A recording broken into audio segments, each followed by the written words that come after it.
Put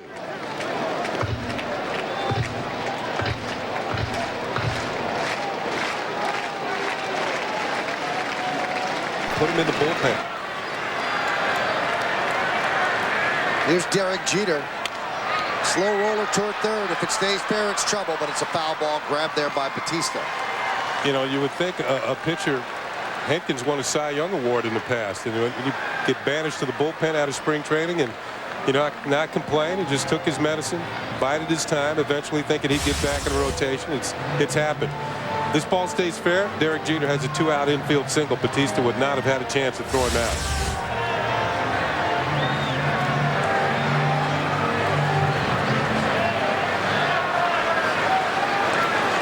Well, there have been a long line of pitchers that have undergone surgery, and they've had to change the type of pitcher they are. Probably the one that stands out most in my mind, Frank Tanana. A blazer, and then he just became a guy who threw slop and got by and became an effective pitcher as a left-handed soft tosser. Yeah, I faced him in both instances, and he wasn't fun either way. When he was a blazer, though, you were hoping not to strike out 3 times. And after that, you were hoping not to hit 3 weak ground balls as short.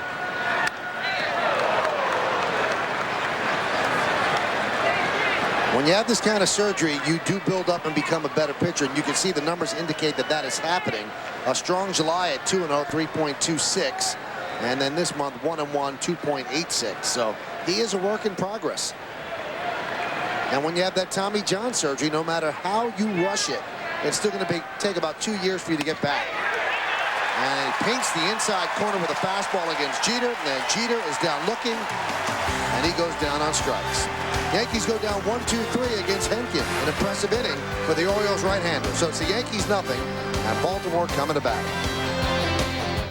This season, my teammates and I are going to work as hard as we can with hopes that our fans will log on to Yankees.com and vote for one of us as the Continental Airlines Work Hard, Fly Right Player of the Year. We're dedicated to putting in those extra hours on the field, in the clubhouse, and everywhere else. So log on to Yankees.com and be eligible to win a trip to a Yankees away game. Continental Airlines, work hard, fly right. Popcorns, get your popcorns, popcorns. They're ready and hot. All eyes on Sterling Hitchcock as he warms up for his first start in a long, long time. This is the Oriole lineup that he's going to face. Brian Roberts, the second baseman, leads off. Batting second and DHing Davey Cruz. Luis Matos, the center fielder, will hit third. The cleanup batter is the third baseman, Tony Batista, 5 for 17. That's .294 against the Yankee left-hander. Jay Gibbons in right field hits fifth. Batting sixth and catching Brooke Fordyce. Jose Leon, the first baseman, hits seventh. Batting eighth and playing left field, Larry Bigbie. And Jose Morban is the shortstop. He'll hit ninth. First start of the season. In fact, the first start since June 10th of last year for Sterling Hitchcock. 1 and 3, 4.98, all out of the bullpen. 49 hits and 43 in the third innings. 4 home runs, 18 walks, 33 strikeouts. We mentioned before, if the Yankees could get 6 innings out of him, it would be great. Here's the pitching scouting report brought to you by the Bank of America. June 10th, 2002, last start. Has to spot his fastball and change speeds to be effective. This is originally David Wells' slot, but he is out. Not injured, though. He's not on the DL, should I say. A sciatic nerve in his back has been bothering him. They told him to lay low for one start.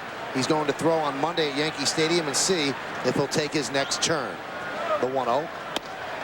There's a strike to Brian Roberts, 1-1.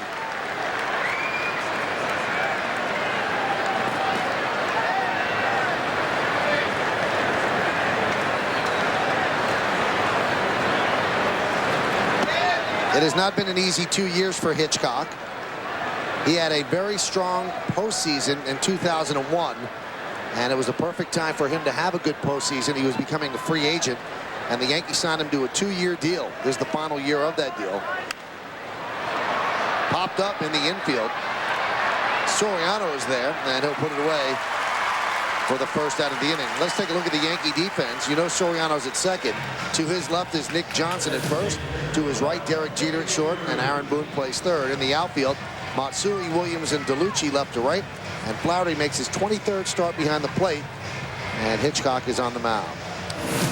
That's a pretty good example right away. There's Flaherty behind the plate of changing speeds. He caught Roberts in between. Popped him up. After the Yankees signed Hitchcock to that deal, they thought he was going to be a heavy-duty contributor to them. And they envisioned him being in the starting rotation, but his arm never really came back. Ground ball through the left side for a base hit. So Cruz is on with a one-out single, and by coming back, you mean arm strength and arm speed. He never was able to get the fastball fast enough, Kenny, whereby his changeup would be totally effective because there wasn't enough of a separation between fastball and change. And you see Sterling's bio. He's from North Carolina, drafted originally by the Yankees in '89, went over to Seattle in the Tino Martinez deal, made his major league debut in September of '92, and he was named the NLCS MVP in 1998, and that was when he was pitching for the Padres. Here's Luis Matos inside. So what he's been for the Yankees in these 2 years is really, for lack of a kinder word, is a mop-up reliever. He comes in when a starter gets knocked out. He has not pitched many important innings for them, and you can't blame the Yankees because they really don't trust the type of stuff that Sterling is bringing to the party, so they're hoping for the best tonight. There's a strike. Just saw a fastball at 88, and once again, this one was 88 miles an hour over the inside corner. So if he's going to throw his fastball at 88, he has to throw his changeup around 70, 72.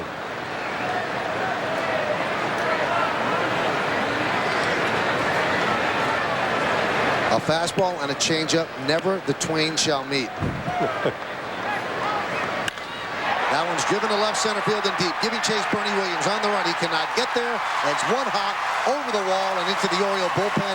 A ground rule double for Luis Matos. Davy Cruz will stop at third, and the Orioles are set up second and third with one man out. That was a changeup, but it was 81 miles an hour.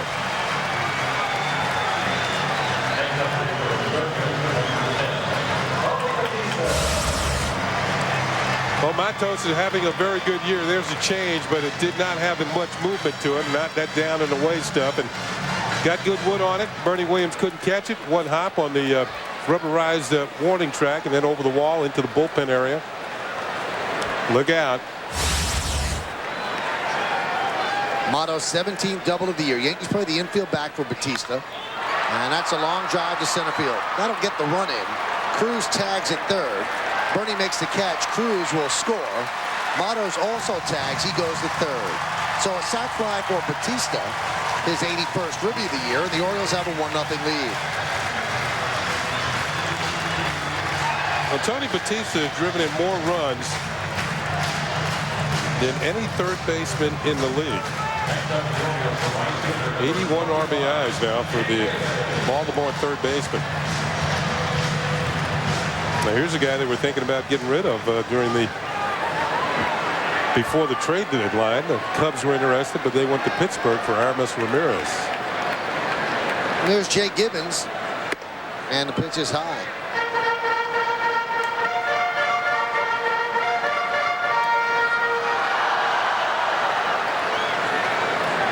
Gibbons has had a great August, 24 for 66. That's 364. Today is August 16th. Fouled away. Some threatening skies overhead, and if you saw the beginning of the game, the forecast we gave you happens to be for scattered thunderstorms. There was some heavy rain during the afternoon, and it would come and go quickly. It was so hot and humid. Very uncomfortable afternoon in Baltimore. Gibbons chases a pitch high in the count, 1-2. One thing that's made Gibbons more of an effective hitter, that he's been under control with his strike zone. Not on this pitch. Up and in, maybe saw it a little too well and went right through it. 1-2. Hit sharply to Nick Johnson. Off his chest, he stays with it, and he'll flip to Hitchcock for the final out of the inning. So Gibbons hit it on the screws, but Nick Johnson's body was right there. The Orioles, 1 run, 2 hits, no errors, and 1 man left. We played 1 here at Camden Yards in Baltimore. It's the Orioles 1 and the Yankees 0. Well, fans, Monday night on Yes, join Michael Cage. He sits down with superstar shortstop Alex Rodriguez on an all-new center stage. It's an hour of a revealing conversation with the Texas Ranger as he discusses his outstanding career, the high price of fame, and much more. Center stage, Alex Rodriguez premieres Monday night after Yankees baseball right here on Yes. Giambi leads off against Hentgen, and there is a strike here as we start the second inning. A-Rod.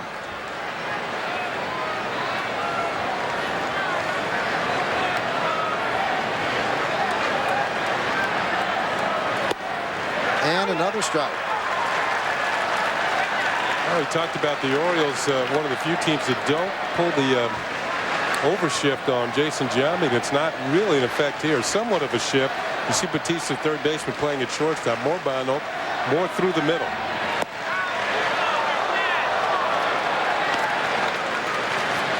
So a lot of pressure on Brian Roberts on the right side. Hentgen's control. Not the power he used to have, but maybe his control's improved. He wanted that pitch right there. He didn't want that one right there, though.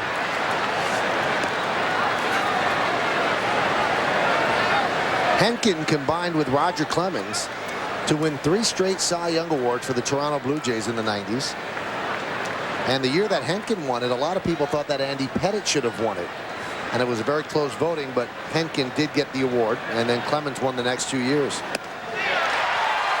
Giambi down on strikes.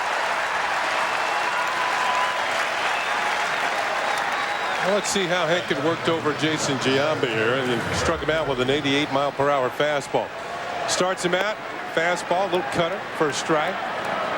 Another one, Giambi taking. Giambi, a good low ball hitter. Tried to get him to chase, he wouldn't. Tried to get him to chase again, that wasn't close enough to the strike zone. Then up and away with a high fastball to put him away. And it was only 88 miles an hour.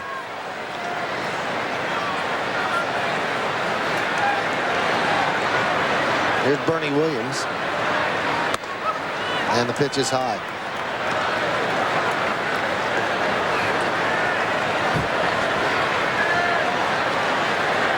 Bernie 9 for his last 20, 11 for his last 22. So really starting to come around.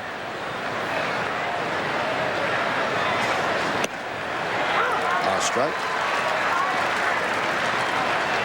You mentioned starting to come around. One thing you look, the hitter, as Bernie in the this month of August, 333, is how they take their pitches. Are they off balance when they take pitches, which tells you they're not seeing the ball well.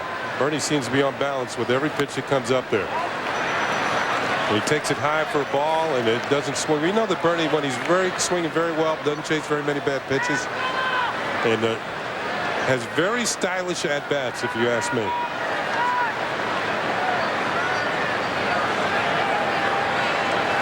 Two-1 upstairs.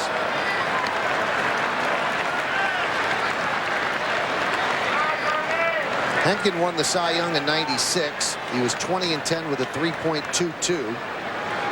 Also that year named the Sporting News Pitcher of the Year. And he led the majors in complete games with 10 that season. The 3-1. Breaking ball strike.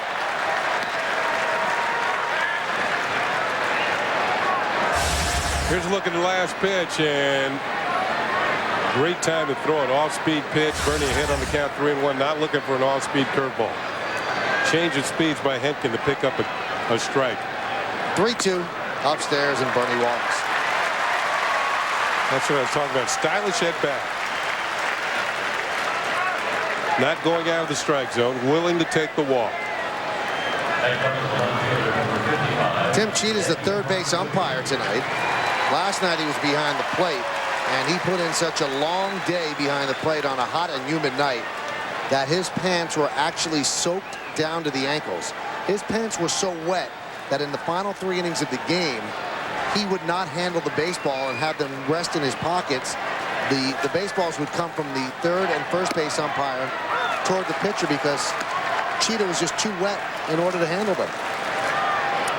And of course he was part of the he was the remedy to the call that Jeff Nelson, the second base umpire, admitted that he did not see clearly, and I give him a lot of credit for that.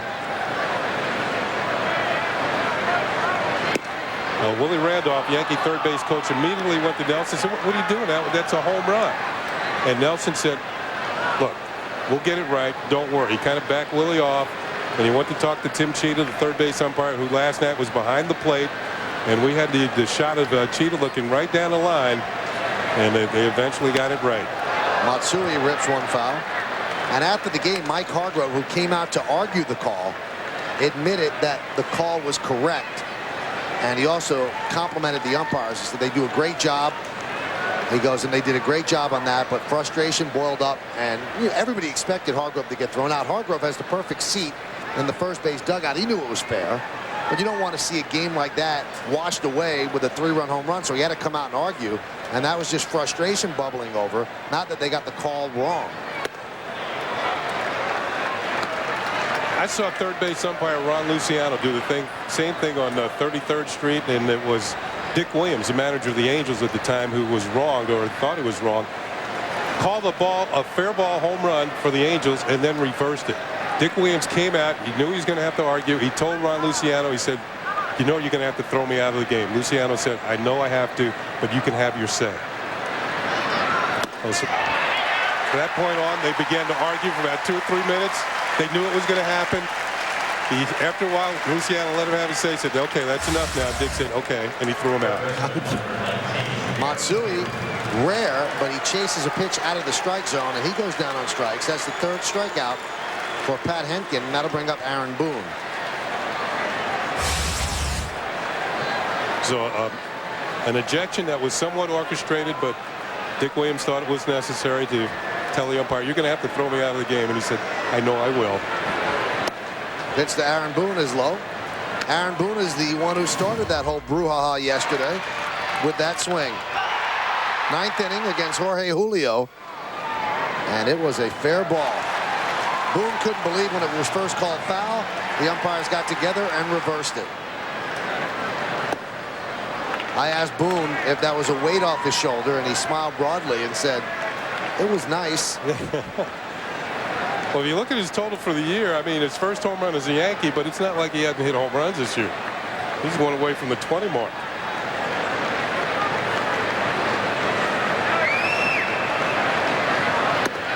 Swing and a miss, 2-1. Now, with that home run, Boone now hitting .077 with runners in scoring position with the Yanks.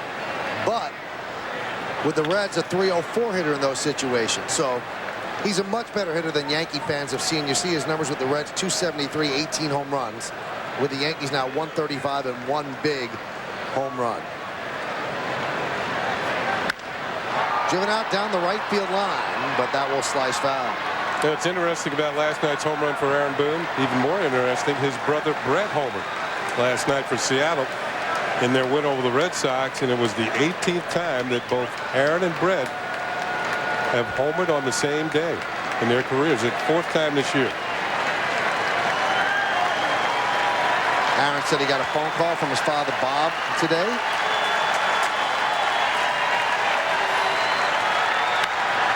And that one is driven out into right center field. Giving chase is Matos. He can't get there. It's up against the wall. Bernie's got the track meet. And he's getting waved home from Willie Randolph. And the throw is not in time. Williams goes first to third beautifully and then scores on the double by Aaron Boone, and the Yankees and the Orioles are tied at 1. Well, Michael, it makes you wonder if the dam has burst as far as the offensive ability of Aaron Boone of the Yankees. Fastball out over the plate, maybe an off-speed pitch, but whatever it was, he got a hold of it, and his ball is drifting away from Matos. As he gets closer, the ball is slicing away. Couple of hops to the wall, and Bernie Williams off with the crack of the bat with 2 outs. Waved home by Willie Randolph. The throw is up the line, and the Yankees have tied the game. Galucci fouls one away.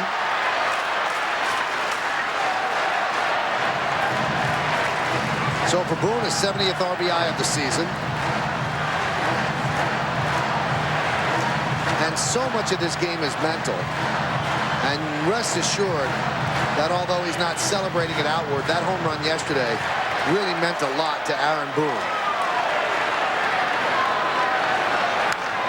Fouled straight back here. In fact, in the 6th inning, he came back to Joe Torre after an abysmal at bat and said, really, Joe, I'm sorry, I'm embarrassed.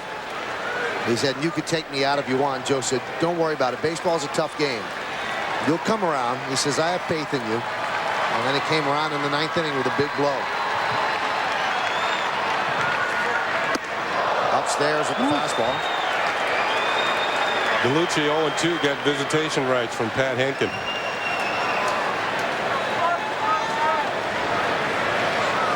Moved him off the plate.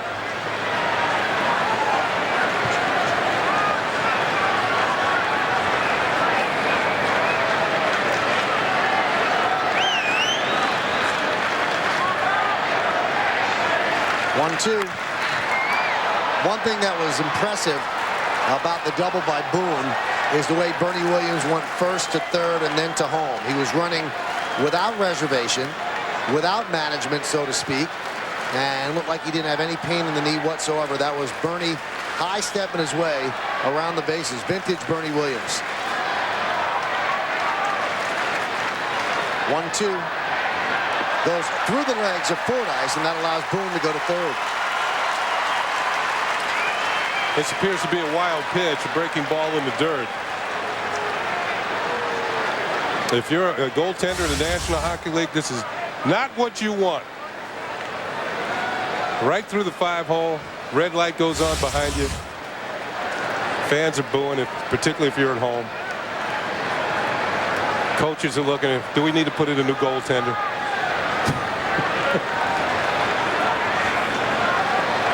Two.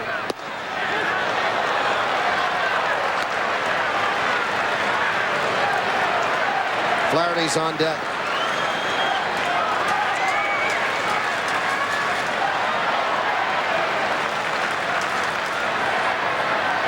One game.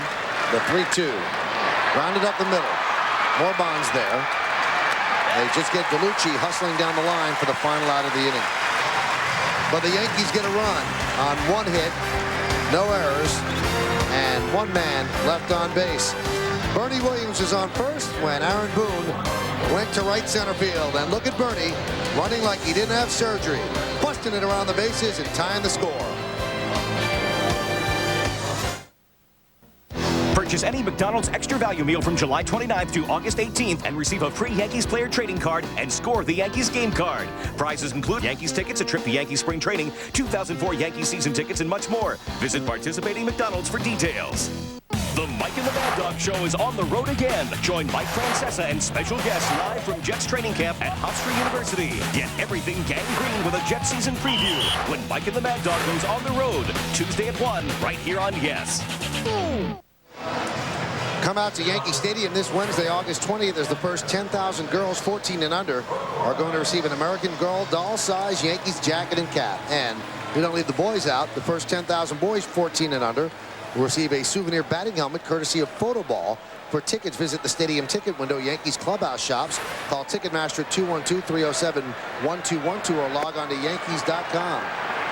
Brooke Fordyce leads off. The pitch is outside, 1-0. While the Yankees get Hitchcock the run back, it's a 1-1 game as we head to the bottom of the second.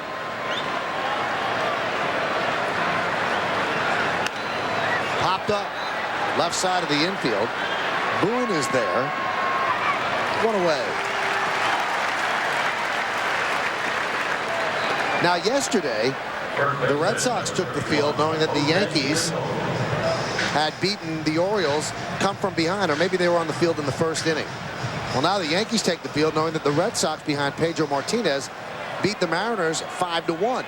So the Yankees come into the action today 3.5 games in front of the Red Sox. If they want to keep their 4-game lead, they win this one, and the Red Sox don't gain any ground. And there's a strike. And if you watched any of that game, which was on when we got back to the hotel yesterday, Armando Benitez did not do himself proud pitching for the Seattle Mariners. He was walking the ballpark, and they had to bring in Shigetoshi Hasegawa to close it down in the 8th inning and then the 9th. Popped up behind the plate. Flaherty giving it a run, but he runs out of room. Right now, after the Red Sox win, the Red Sox are 3.5 behind the Yankees. Toronto 13.5 back. Baltimore 16.5, and Tampa Bay is 25 off the pace. You know, you wonder where Seattle might be in that Western Division race if it wasn't for Shigetoshi Hasegawa, who's been lights out in the save department. He has been unbelievable. I asked Jeff Nelson, did you see the game? When you got back to the hotel yesterday, and he said, yeah, I said, did you see the guy that the Yankees traded for you, how he pitched? And Jeff just smiled and said, yeah, I saw. And we kind of left it at that.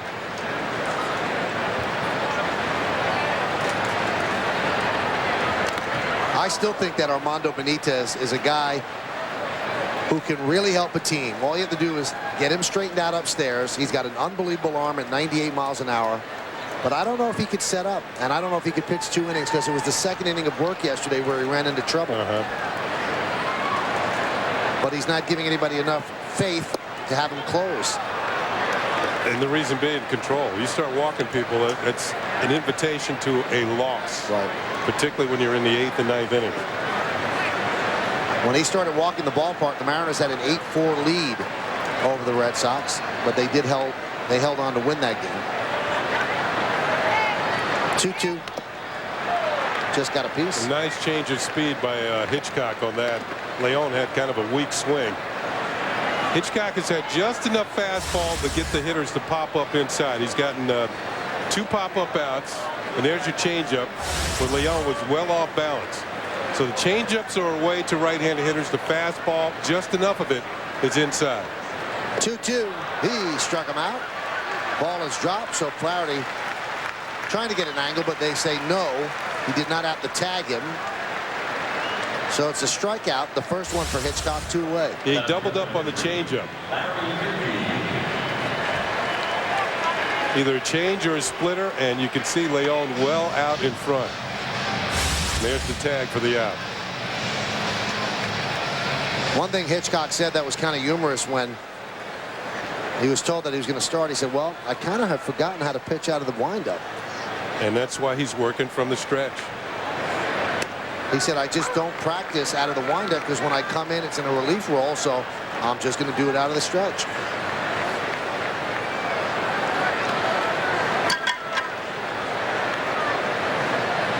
The 0-1. 1-1. Another young left-handed hitter in the Orioles lineup, Larry Bigbie. His hitting coach is talking big time about Mr. Bigbie of late. He's hitting 15 of 20. Ground ball up the middle. Soriano, nice play. Fires to first. Got him. Oh, a pretty play by Alfonso Soriano to end the inning.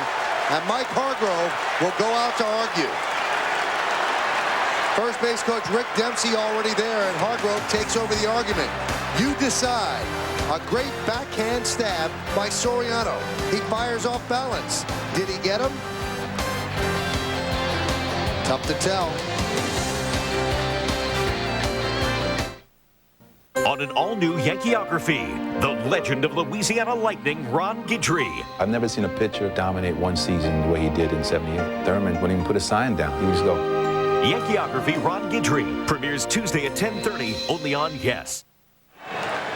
Well, something's going on with the umpires right here. Tim Cheetah and the home plate umpire Alfonso Marquez were just talking with Joe Torre, and they're going to make a call to somebody. I don't quite get what's going on. Joe Torre now trying to get a read on it as well. Mike Hargrove's going to come over from the Oriole dugout and say, what's going on? The only thing I can think of is the same one that you had. It's the same one that we had. So yeah, they're fucked. I mean, they would have been fucked. But now I'm going to just try to prevent that from happening. Something with the lineups. That thing up there now is it should be getting quick. They got time. Yeah, well, I'm going in the field. All right. All upstairs. Got that lineup. Okay, it's something about the lineups, whether it's the Yankee lineup, the way it's made out, the one they have on the board is the way we have it. Let's see. DeLucci, that's the Yankee line. That's Rick Downs' handwriting. The one they have on the board, it might be a discrepancy in the Oriole lineup that was up there last inning. Let's see how we have Bigbie. Hey, you know what? I see the discrepancy because supposed to... on the lineup that the Orioles had originally, and the way I wrote it down, I had Batista batting 5th and Gibbons batting 4th. Now, the way they actually batted, you see, here it is. Batista batted ahead of Gibbons last inning. Flaherty swings and misses. I'll tell you what, the lineup that I had in the Yankee clubhouse had Batista batting fourth. Now this is the Yankee lineup, and they have him fifth here as well. You see what I mean? And I originally had Gibbons and then Batista, but they came up Batista Gibbons. Popped up behind the plate, and Fordyce is there to retire Flaherty for the first out of the third. Let me see. Well, you're right. I had Gibbons. The one in the Yankee lineup in the Yankee locker room is Gibbons fourth. That's what I copied off of. Me and then too. the Oriole official lineup that they sent up, the public relations crew, had it the other way with Batista fourth and Gibbons fifth. That's the way the lineup sheet came to us upstairs here in the booth. But the one that was on the board in the Yankee clubhouse that I copied, it was the other way around. That's the way the Yankees have it in their dugout. Now, from the Yankee standpoint, they wait until something happens in the game. If one of those two guys hits a home run or something, they can appeal it. And Batista's already hit a sacrifice fly. But you know what I don't understand? If we could get a shot of the lineup in the Oriole dugout, the one that is posted by Mike Hargrove, not the Yankee one, the Oriole one, actually has Gibbons batting fourth. So why would they send Batista to bat fourth? Because they batted out of order according to the lineup in their dugout. In their dugout. Fouled away. Let's see. The one on the right has Gibbons batting fourth and Batista fifth. Now this one right here is the Oriole dugout. And they actually had them bat out of order because Batista batted fourth today. And on this side, that's what the Yankees have too. The one on the right is the Orioles. The one on the left is the Yankees. The one on the right has the orange, and that's the Oriole lineup. That's in the Oriole dugout. Gibbons, Batista on either side. Right, so they were wrong on both. And they set them up in the order of Batista Gibbons. Interesting.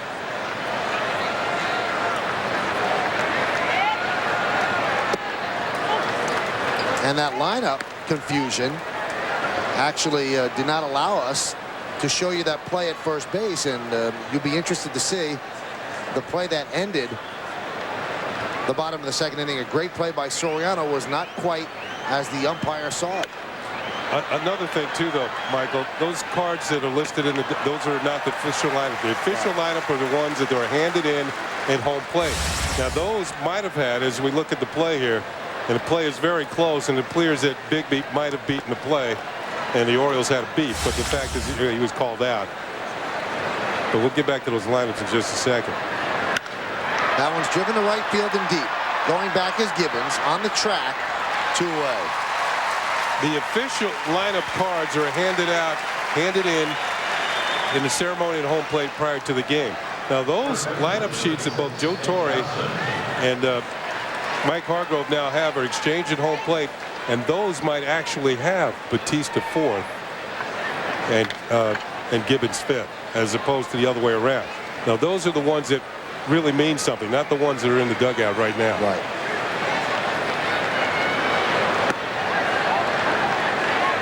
So maybe that's why Joe did not appeal, and which he had a right to do. After the other team does something, that's when you appeal.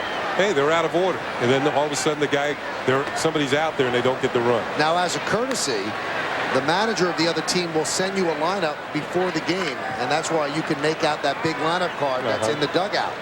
But the lineup that's given at home plate, as Kenny mentioned, that's the official one, and they could actually change it. And maybe Joe noticed a discrepancy and saw that they batted out of order from the original lineup that he was given.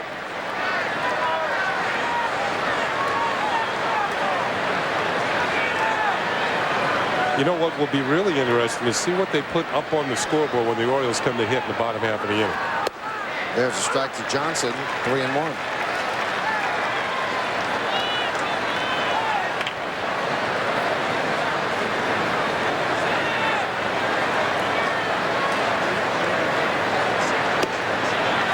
Another strike to Nick Johnson, 3-2.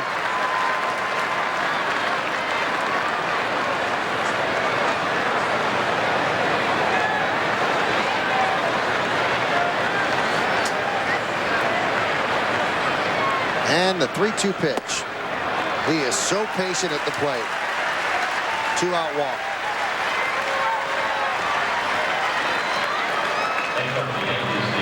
Nick Johnson walked 3 times, 2 intentionally last night. He's going to constantly be in his career a guy has around a 40% on base percentage.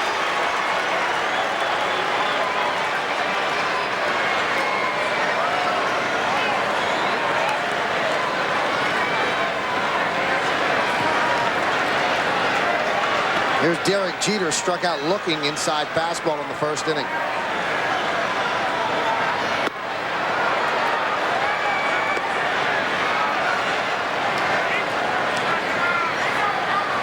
Now, when Mike Hargrove was managing the Cleveland Indians a few years ago, they had a discrepancy in their lineup, and it happened that Charles Nagy, the pitcher, had the bat during the course of the game.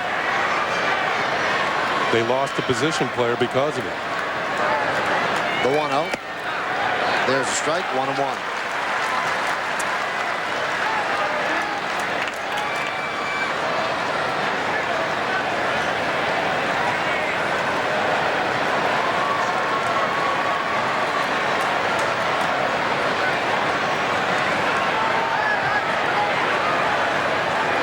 One, 2-1. Derek Jeter's up there with a 6-game hitting streak working. In fact, several Yankees on streaks. Matsui has an 8-gamer. Jorge Posada, not in the game tonight, also has an 8-game hitting streak.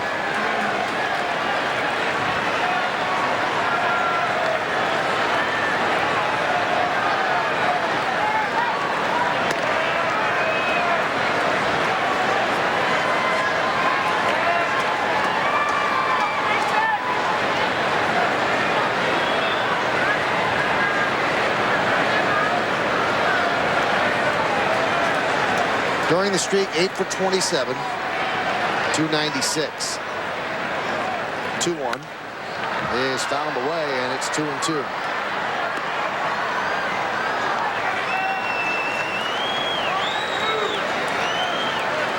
I'm looking at Brian Roberts at second base, and there's a real big hole on the right side. He's playing towards the middle. He's playing deep. That gives him a lot of room laterally, but we know how Derek Jeter hits the ball through there quite effectively.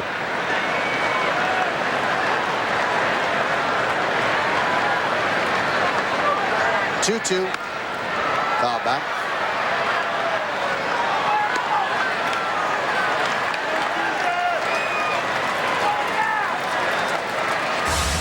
When Derek gets a pitch middle away, he can really go to the opposite field well. This pitch was a little too far inside for him to effectively hit the ball that way with 2 strikes.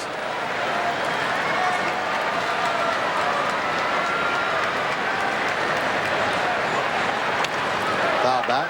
Coming into the action today, Jeter tied for 3rd in the American League in batting.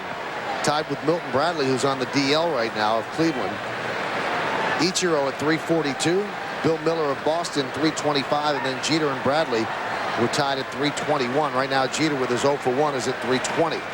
He's come a long way since missing 36 games with a dislocated shoulder. Takes pitch outside, 3-2. That releases Nick Johnson at first with 2 outs.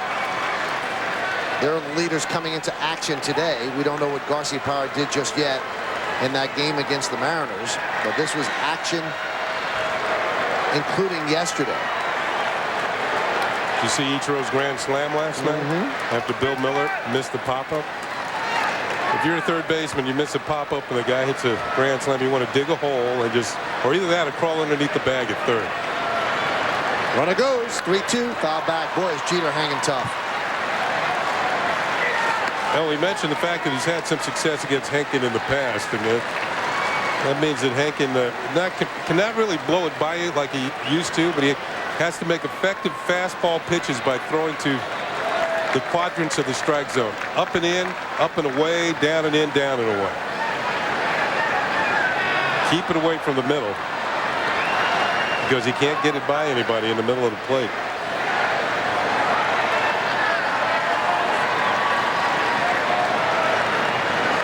Runner goes again, the 3-2. Popped up foul. A lot of souvenirs from Jeter, and the count's still 3-2.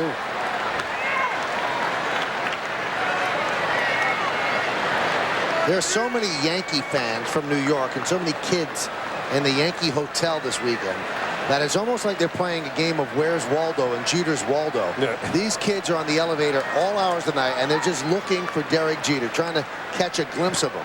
Up and down the elevators, walking through all the hallways. It's amazing. It's like he's the Beatles. The 3-2 is driven out to right center field. Gibbons is there, and then he'll put it away. So Jeter battles but loses as Hentgen hung tough. No runs, no hits, no errors, and one man left. We go to the bottom of the third inning. It's the Yankees 1 and the Orioles 1.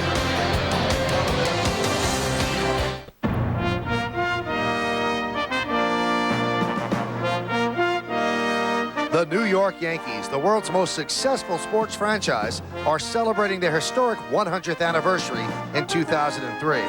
On Monday, August 25th, the first 18,000 fans in attendance will receive a Yankees notebook, courtesy of the 2003 MTV Video Music Awards.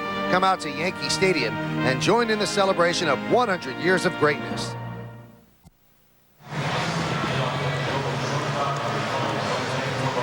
Well, we want to thank you fans once again for making the Yes Network, by a wide margin, the #1 regional sports network in the tri-state area from sign-on to sign-off.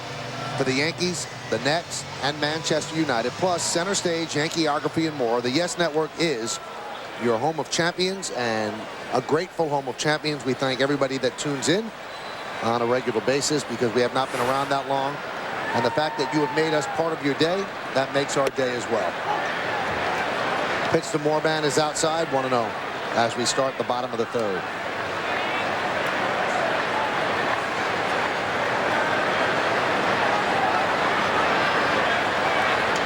1-0. Now, we're told that the umpires actually had the lineups that are in the dugout and the lineups that we showed.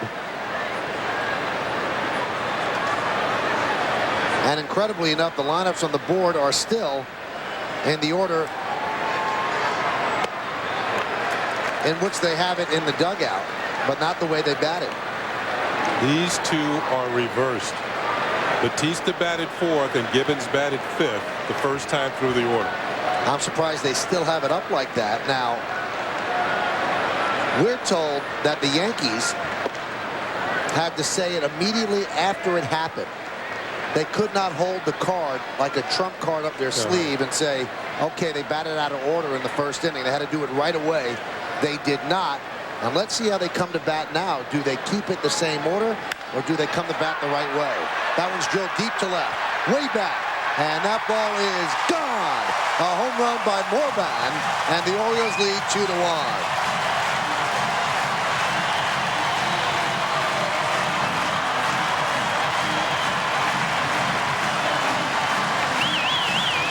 That's his second home run of the year.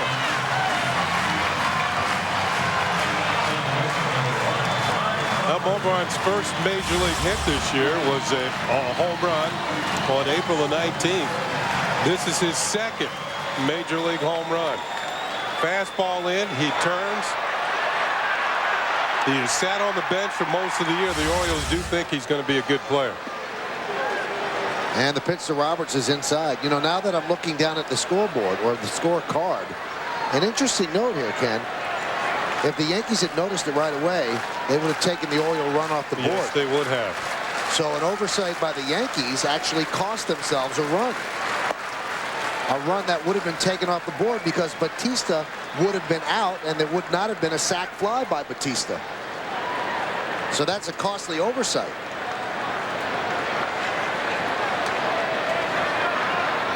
Swing and a miss, 1-2.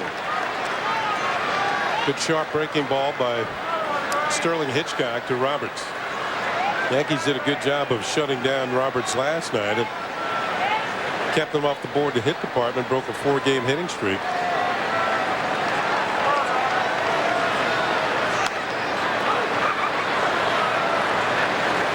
And they are looking through the rule book right now in the Yankee dugout to try to find out the exact ruling. And Rick Down has obviously found the ruling and is reading it to Joe and Zim. You immediately have to appeal. Immediately have to appeal.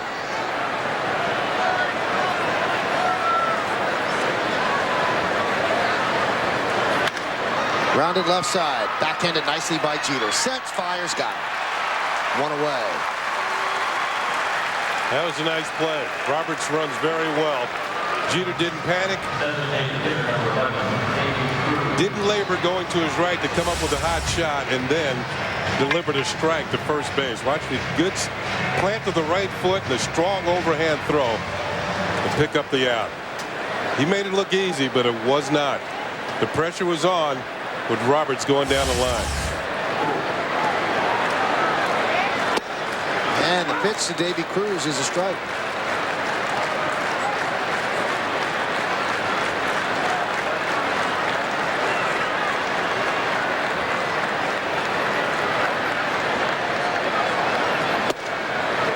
And the count 0-2.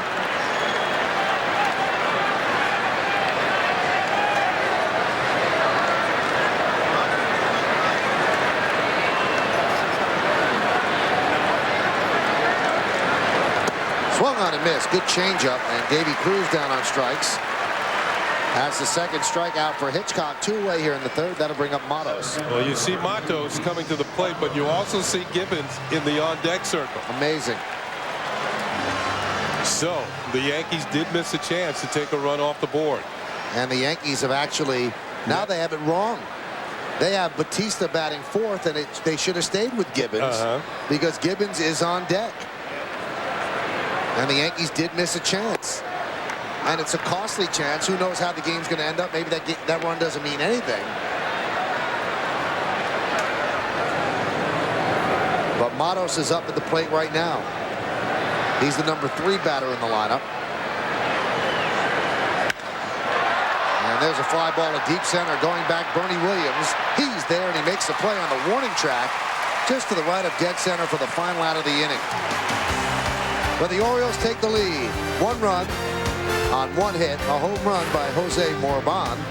No errors and nobody left. We go to the 4th. It's 2-1 Orioles. Stage, superstar shortstop Alex Rodriguez on his good fortune. Let me just say this. It's not a day that goes by that I don't realize that I'm the luckiest man in Major League Baseball. Center Stage A-Rod premieres Monday at 10:30. Only on Yes.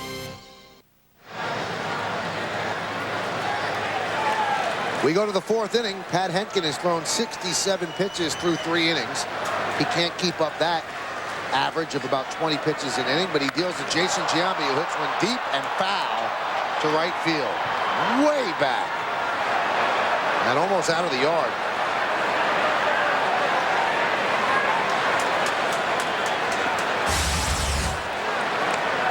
Giambi, who reached base 5 times last night. That would fair. He could have touched all of them. Popped up left side. Batista moving toward the seats, but that's out of play by plenty. Hentgen's trying to elevate in this particular at-bat. Keep the fastball up. Giambi's a good low ball hitter. Now that he's gotten 0-2, this is where he might start to tease him and throw a breaking ball in the dirt. See if Giambi will chase it. Or let's see if he continues with the fastball upstairs.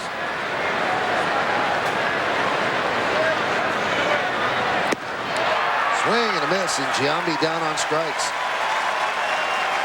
Let's take a look at the Aflac trivia question here in the top of the 4th inning. Orioles 2, Yankees 1 with 1 out in the top of the 4th. In 1996, Sterling Hitchcock was tied for 2nd in the American League with 35 starts. Now, what pitcher led the American League in starts that season? Sterling Hitchcock was with the Mariners that year. And we will find out who was number 1 in starts in the American League when we usually find out, which would be in the bottom of the 4th. How about Andy Pettit? Wasn't Andy. No, it wasn't Andy. Usually when they give those kind of questions, the player is in the ballpark. Andy had 34 starts that year for the Yankees.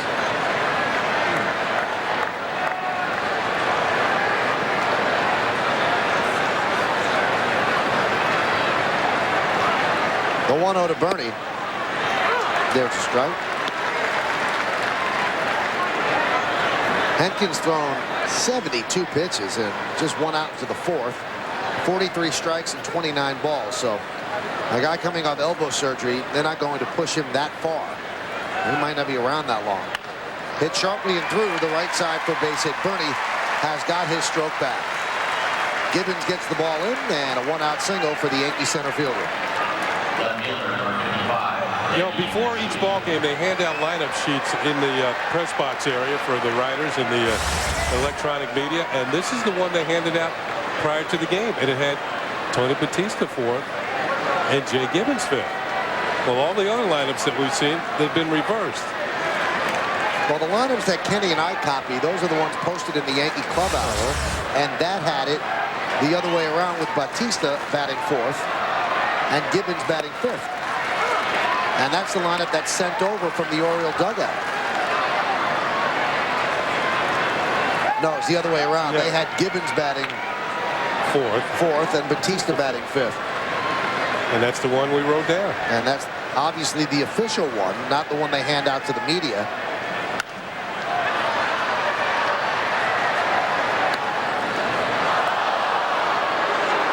And have you heard when Tim Cheetah was talking on the phone and our microphones down there picked it up, he said, we'll make sure it doesn't happen again, which means that the batters will bat in the order in which they're supposed to bat the second time around, but there's nothing he could do because the Yankees did not right away say anything.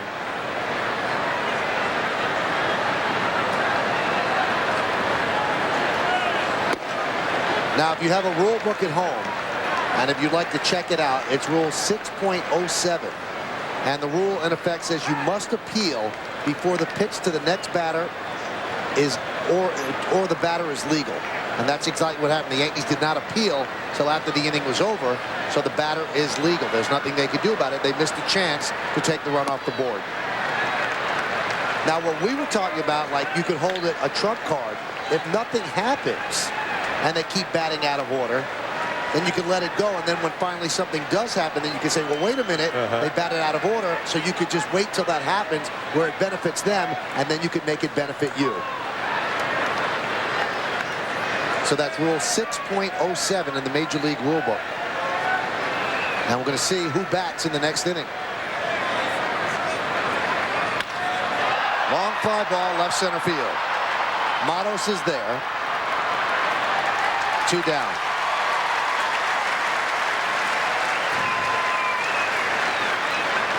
It really is funny, and I know it's a cliche, Kenny, but I think you believe the same thing. Every time you hear, you can learn something new and see something different every single day at the ballpark. It's true. And look at the amount of years in that Yankee dugout. Don Zimmer's been in baseball 54 years. Joe Torre's been there forever. Mel Stottlemyre. And obviously it was new for them, and they hadn't seen it.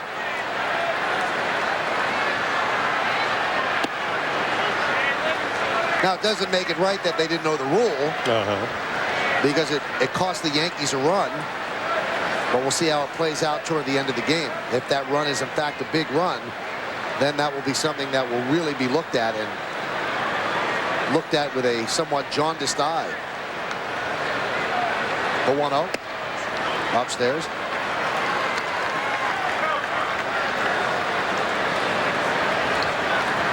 Yankees have a runner on first base. They trail 2-1, 2 outs in the top of the fourth. Boone, last time up, doubled to right center field with Bernie on first and 2 outs, and tied the game at 1. The 2-0 fouled away. 2-1. Before hitting the home run in last night's game, Boone had some very good swings. He drove one ball particularly well to left center field.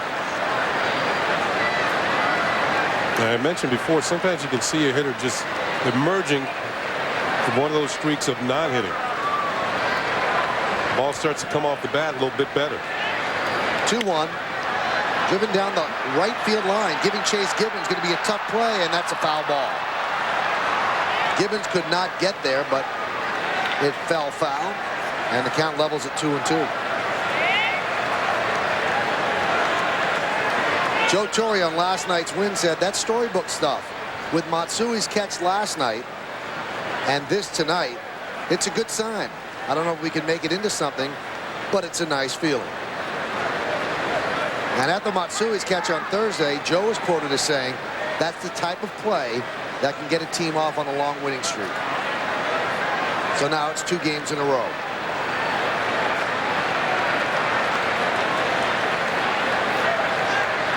2-2 pitch. Line drive to left center field. That is going to be a base hit. Bigbie cuts it off. They'll fire the ball in the second as Bernie goes to third. Aaron Boone's 2 for 2.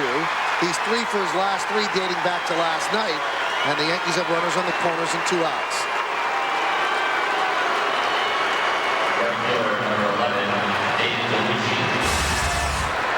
Well, you mentioned the fact that you start to see a hitter hit the ball a little harder. The reason why this ball didn't get through the gap because the ball was off the end, somewhat towards the end of the bat, but still good enough to pick up the base hit, keep the inning going. Boone has good speed. Fordyce does not throw that well. With DeLucci up, they could send Boone, and then if the throw goes through, send Bernie from third. Let's see if the Yankees try any of that.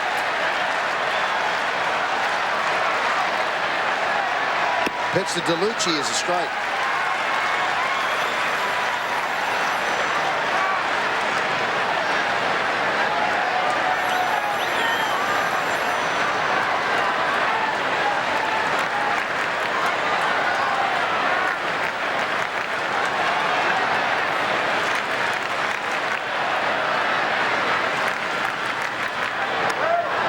Throw to first, and Boone is back. Yeah, you talked about Boone's speed. 2 stolen bases without being caught as a Yankee, but even more impressive with its time with the Cincinnati Reds this year. 17 out of 20. 85%.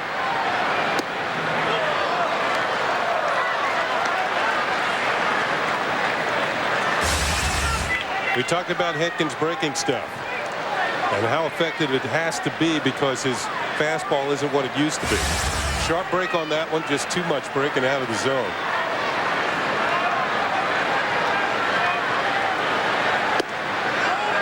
And the count 2-1. DeLucci eyeballing his way to a hitter's count.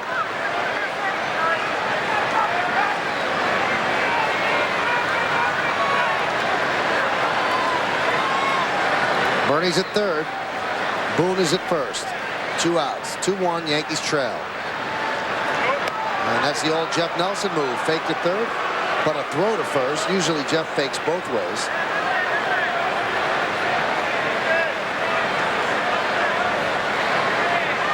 There's Jeff. We call it the full Nelson.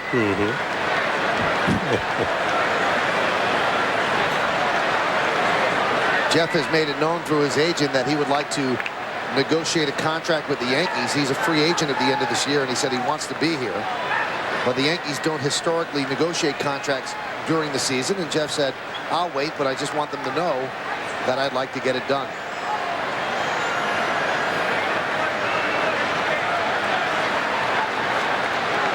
The 2-1. Good pitch, outside corner, 2-2. Yeah, that is an excellent pitch. Hentgen so far tonight has been able, when he's fallen behind on the count, has been able to spot his fastball to the corner. And if that had it, it barely did. But he gets the call from Alfonso Marquez.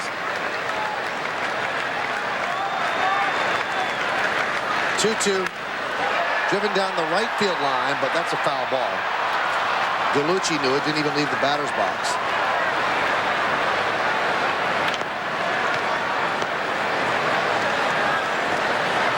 You know, Hentgen kind of wears his hat like a left-hander wears it. I look at it, it's kind of just not centered. It's just a little askew. Maybe it's the way he actually curves the bill or whatever. But you know, he's not in CC Sabathia, the category of CC Sabathia, but the Cleveland pitcher. 2-2. You know who has a really bad cap in that way is Aaron Boone. He is in CC Sabathia category. He wears it. The NY is pointing toward right field.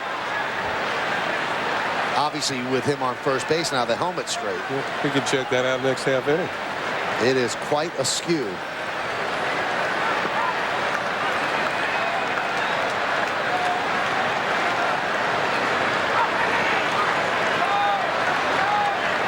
Two to DeLucci.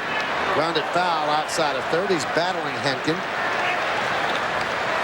Boy, the Yankees are really having Hentgen throw a lot of pitches. Well, that was one of the keys with Jason Johnson last night. I had him throw quite a few. The Yankees left a lot of men on base. Too many, if you ask Joe Torre. It didn't give Roger Clemens a chance to pick up the victory.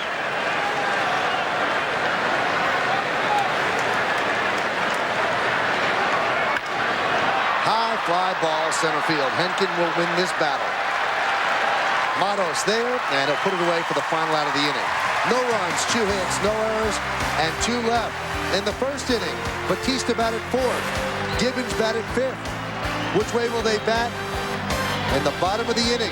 We will know shortly. Yankee fans, this is Michael Kay. Talk New York sports with me middays beginning at 10 on 1050 ESPN Radio. And on Wednesdays, listen at 12:05 for the Yes Network Yankee Report. Only on the new sound for New York sports. 1050 ESPN Radio. Well, as we go to the bottom of the 4th inning, now it becomes very clear what Mike Hargrove is going to do. Now he's going to bat them in the order in which they were given to the Yankees. Gibbons will lead off the 4th. Batista batted in this spot in the 1st inning. He batted out of order, and then Gibbons batted 5th. But since the Yankees did not appeal at the Batista's sac fly, well, then it worked. It was allowed to go through. He suddenly becomes the proper batter. But the next time through the order, you have to bat according to the lineup that you gave to the umpires. And that's Gibbons leading off.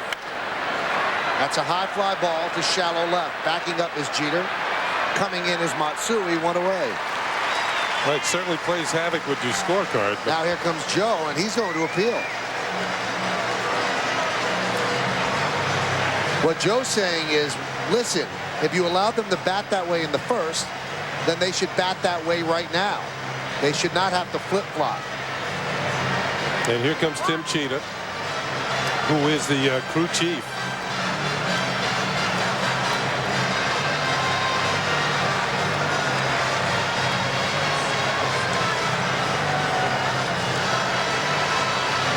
Now, there could be many interpretations of Rule 607C, which says when an improper batter becomes a runner or is put out, and when a pitch is made to the next batter of either team before an appeal is made, the improper batter thereby becomes the proper batter, and the results of his time at bat become legal. That explains why it was legal when the Yankees appealed at the end of the inning. But it doesn't explain how the order is supposed to go from that point on. Yeah. And that's what they're discussing along the third baseline right now. You see, Mike Hargrove, the Oriole manager, is going with the lineup that he originally put in there. Now he sends Gibbons up there in the right order, 4th. The order that was placed on the scoreboard, but not in the sheets that we were given up here. I don't know where the discrepancy came from. Why did we get sheets that said Batista batting 4th and Gibbons batting 5th?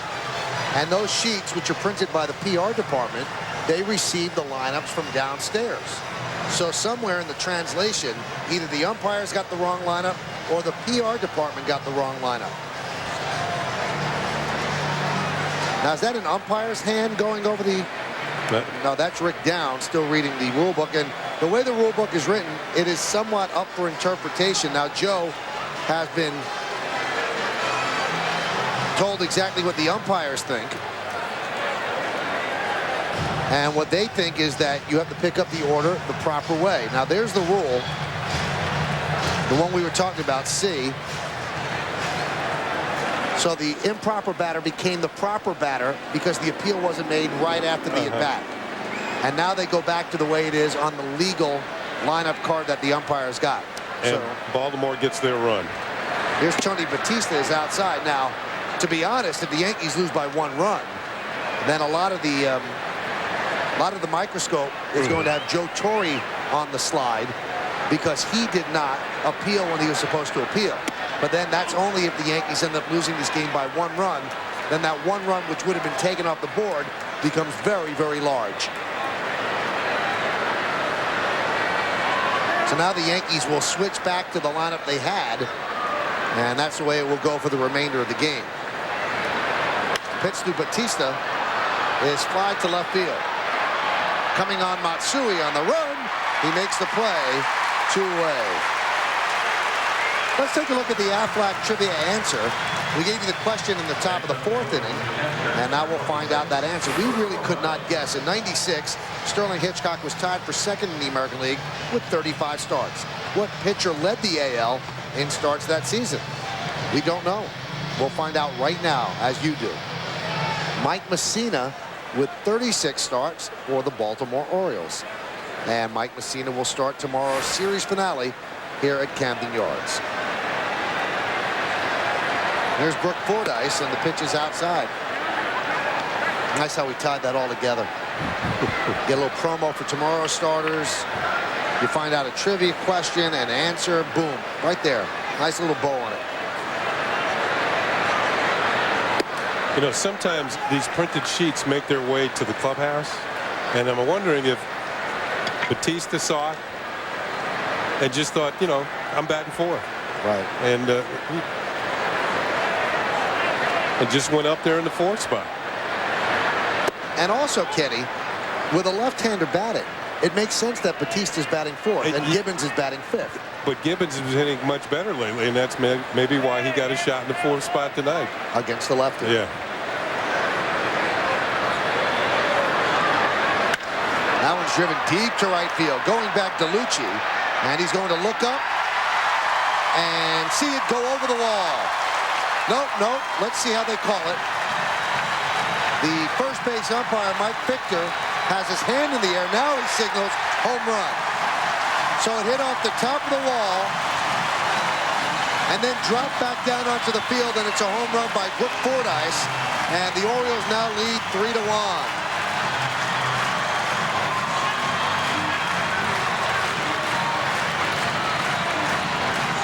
Well, that was very odd because Victor never made the sign that an umpire has to make for a home run, which is a circular movement of your finger. He just stuck his hand up in the air, and that's why no one knew what was going on.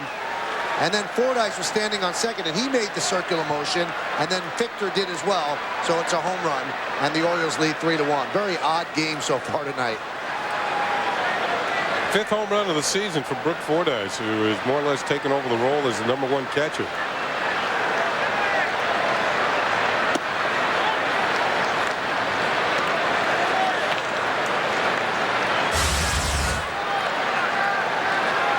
Like a pitch out over the plate. Last night, Fordyce drove a ball to the gap in right center field on a pitch out over the plate.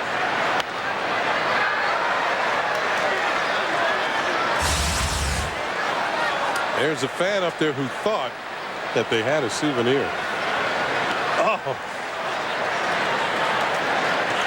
And that circular motion came after about, I'd say, 20 seconds with his hand straight up in the air, which is not the umpire's call for a home run. The 1-2. Swung on a miss. The ball gets away from Flaherty. He finds it, fires low to first, but a nice stretch by Nick Johnson. So it's a strikeout and the put out. 2-3. Well, for the Orioles, 1 run on 1 hit, the home run by Fordyce. No errors, nobody left on base. We go to the 5th. Orioles 3 and the Yankees 1.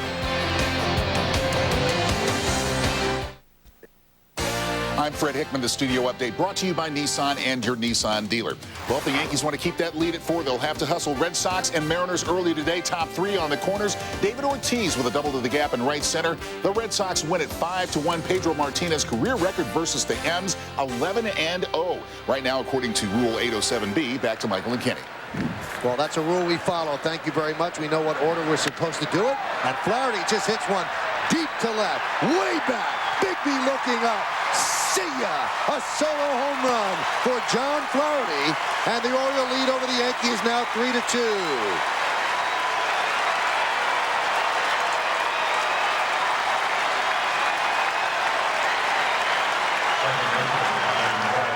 That's Flaherty's 3rd home run of the year.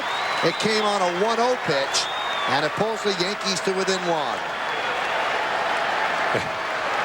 I just love those handshakes.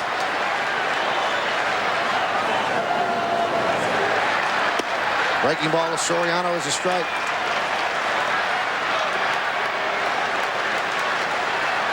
Flaherty's done a great job backing up Posada. Pitchers like throwing to him. He's a good catch and throw guy, and he does just enough damage with the bat. That's more than enough there. High fastball. Bigbie with the last look at it alive. It's gone.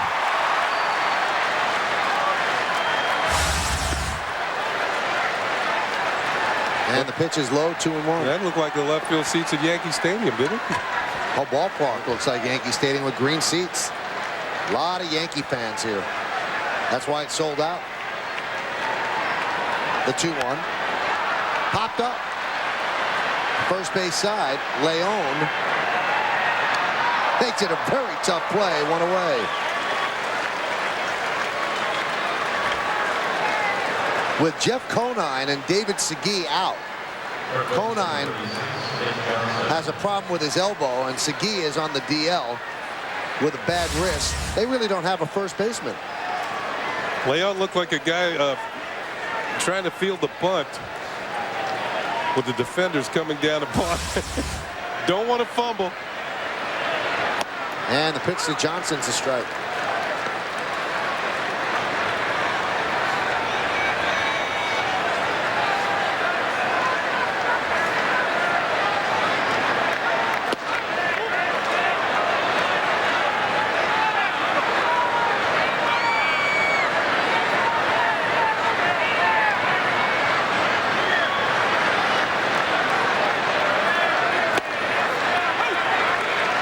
And the count 1-2.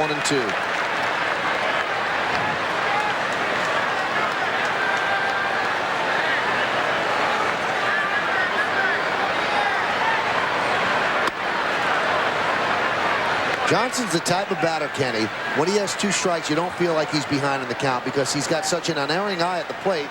He doesn't feel like he's under any duress down 1-2. In that way, he kind of reminds me of Hideki Matsui.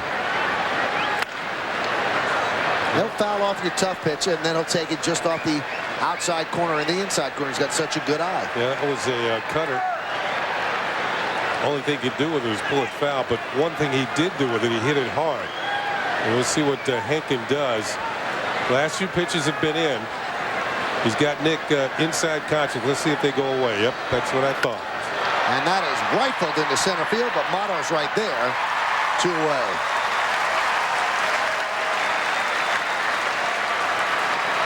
The 3 previous pitches had been in, and Nick rifled one foul, so Hentgen says, I better get this next one away.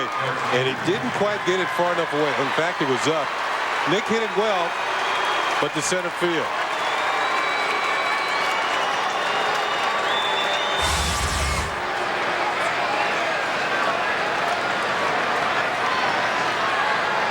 Here's Jeter. He's 0 for 2.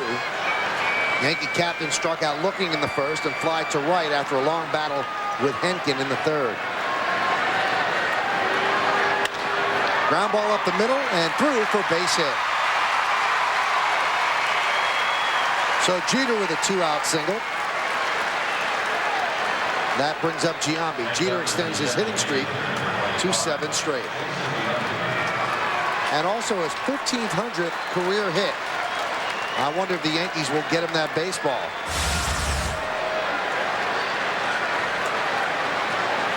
Right over the corner of the mound and more Bond. You know, Baltimore's been pitching Derek inside, and sometimes the shortstop will play off that and play a little bit towards the hole, thinking he'll pull the ball. Instead, Derek went back through the middle for the base at 1,500. High pop-up in the middle of the infield. Morban is there. He puts it away for the final out of the inning. For the Yankees, 1 run, 2 hits, no errors, and 1 man left. The 1 run off the bat of John Flaherty, his 3rd home run of the year. At the end of 4 1/2, we're halfway through. Orioles 3, Yankees 2.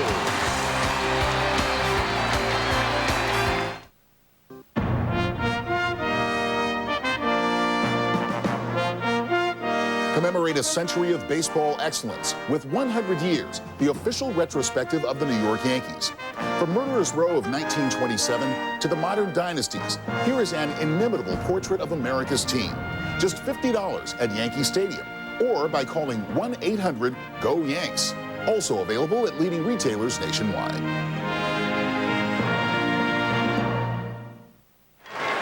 We go to the bottom of the 5th inning. Larry Bigbie will lead off. And we want to remind you all that the Yankees are trailing 3-2, and the first pitch is outside 1-0. Bigbie was robbed of a base hit by Soriano, ranging far up the middle to end the second inning. And a breaking ball strike, 1-1. A nice comeback with a breaking ball behind the account to even things up. Bigbie's gotten some praise from his hitting coach Terry Crowley about his recent hitting binge. Bigbie's hitting 15 of his last 20 games, and what he has done with some injuries to Melvin Mora and Jeff Conine, he's earned a chance to start against lefties. We saw him start against Andy Pettit in the opening game of the series.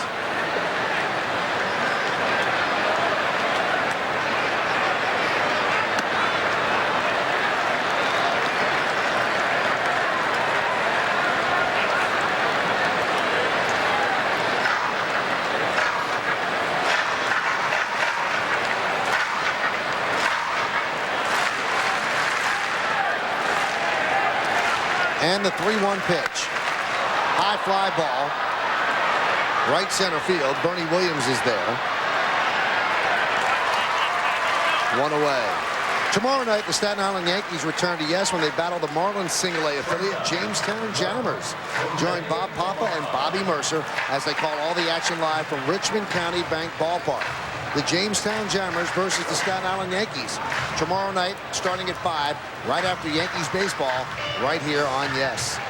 Tonight in Staten Island, all Yankee eyes on the starter for the Staten Island Yankees, Jose Contreras. And if we find out any information on how Jose Contreras did in his rehab assignment, we will get it to you as soon as we can. Michael, we were talking about Jose Morban being a Rule 5 and how the Baltimore team had to carry him all season long. They do feel he's going to be a heck of a ball player. He looks very slick in the field. He's a switch hitter. We saw that he has some power. They claimed him off waivers from Minnesota, who had picked him up on a Rule 5 draft from the Texas Rangers. So he's moved around the last few months. And now he's driven out to right center field. Giving chase Bernie Williams and David DeLucci. DeLucci dives and makes a great play. Oh, what a play by David DeLucci for the second out of the inning.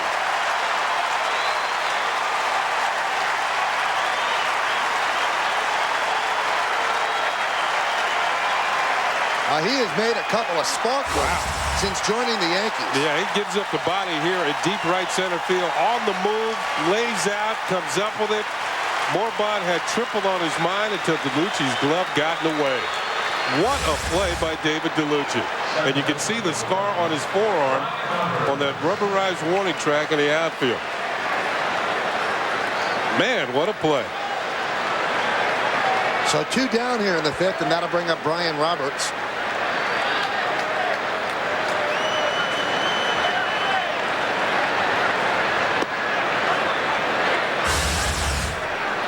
One more look.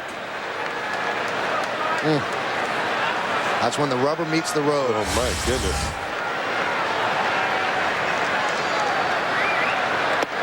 A lot of these new ballparks, the field is grass, but for some reason they do not make the warning track cinder. They make it rubber. And so when he hit that, it's like sliding on artificial turf. They call it a strawberry, whatever the case may be, but his arm is ripped up from that. Line drive, base hit to right center field. And Roberts makes the big turn, thought about it, and then hustles back. Bernie got the ball in quickly to Soriano. So that catch by DeLucci saved a run. If Roberts follows it, that same base hit. Good job by Bernie Williams to get the ball back in quickly. When Roberts left home plate, he was thinking 2-base hit with 2 outs, as he should. Hustling. Started to turn it on and then said, nah, I think I'll set it for a single. And I believe it's well he did.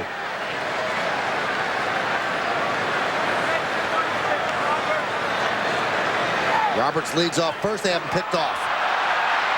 The throw to Soriano, and Roberts is out. You scored 1, 3, 4. Roberts caught stealing. So a nice move by Hitchcock. Roberts was going on the first move, and the first move was not toward home. and a good throw by Nick Johnson, and a good tag by Soriano. No runs, a hit, no errors, and the caught stealing, nobody left on base. We go to the 6th, 3-2, Orioles. Winning Yankeeography. Mattingly is unbelievable. The one and only Donnie Baseball. He just looks so right out there in the uniform and dirty with the eye black. Yankeeography Don Mattingly. Tomorrow night at 8:30, only on Yes.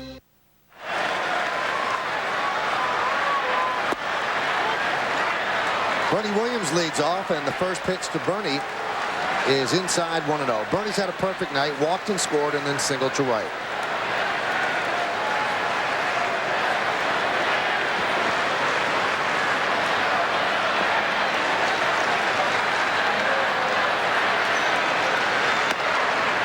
And there's strike 1-1. Bernie with a hit and a walk now has 5 hits and 4 walks in this series. Been on base 9 times. They were not through the 3rd game.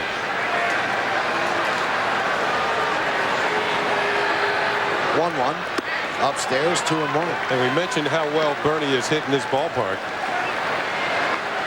It's like playing in the backyard for him.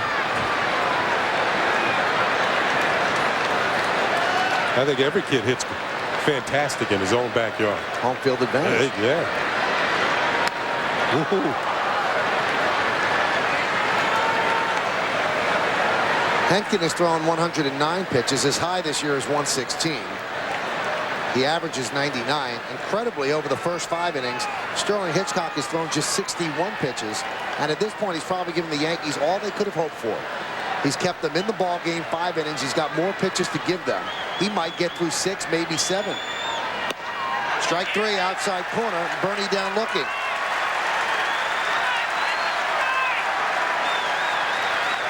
You decide, was this a strike? Alfonso Marquez thought so. Looks like he's been a little lenient with the outside corner tonight. That looked pretty good. Yeah, it looked like it had some. Doesn't have to get much.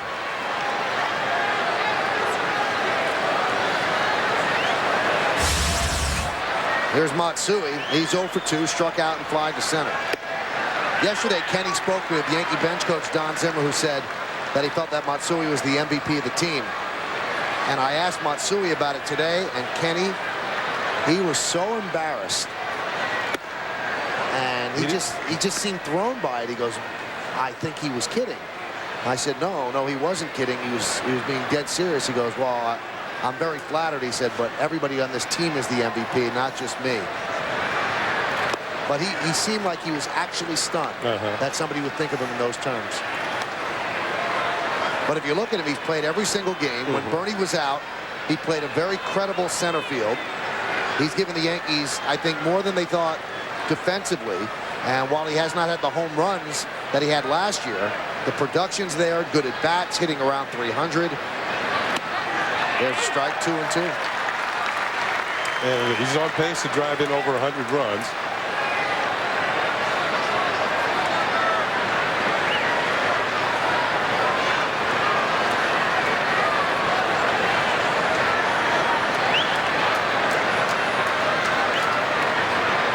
And I asked him about the home runs, which he has 15. Last year he had 50, and you see him month by month this year. And he said, I don't have the home runs. He said, not because the ballparks are bigger. They're not that much bigger. They're about the same size. He said, the pitchers are different. They're better, and I have not seen them. He said, I will hope that over the years that I'm here, I will build up to the home runs that people expected out of me. I think he makes a good point, because having gone over and faced Japanese pitching staffs himself on all-star tours, they have some hard throwers, but they don't have as many of them as they have here. And I think that's one thing each and every night. He has to contend with somebody who can get the ball up there in a hurry. Well, he works out a walk with 1 out.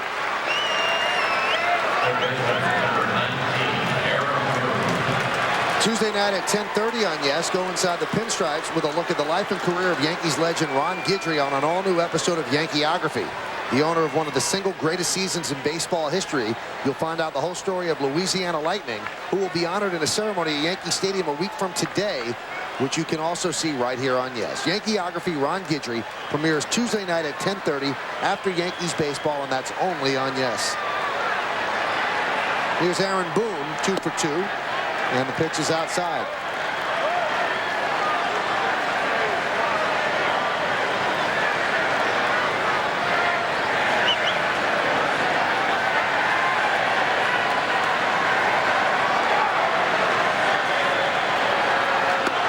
Breaking ball, no bite upstairs, 2-0. I mentioned the fact that Hentgen's pitch count is getting up there, and the bullpen has gotten busy. Recently recalled Rick Bauer, loosening up for Baltimore. 2-0. Swung on a missed high fastball, and the count 2-1. You see Boone kind of upset with this last pass of the fastball that was well out of the strike zone. He's going to actually help Hentgen out. He's thinking fastball 2-0. He got it and just chased it. Thinking 2-run home run there. Yeah, well, you know, you should in a way, but you got to zero in and pick a pitch where exactly where you want it. Hot shot, grabbed there by Batista. There's one, and there's two. Beautiful double play started by Batista. Around the horn, 5-4-3, taking Aaron Boone as third base hit out of the basket. No runs, no hits, no errors, and because of the double play, nobody left on base. It was ticketed for left field, but Batista had other problems and other ideas. 3-2 as we head to the bottom of the sixth.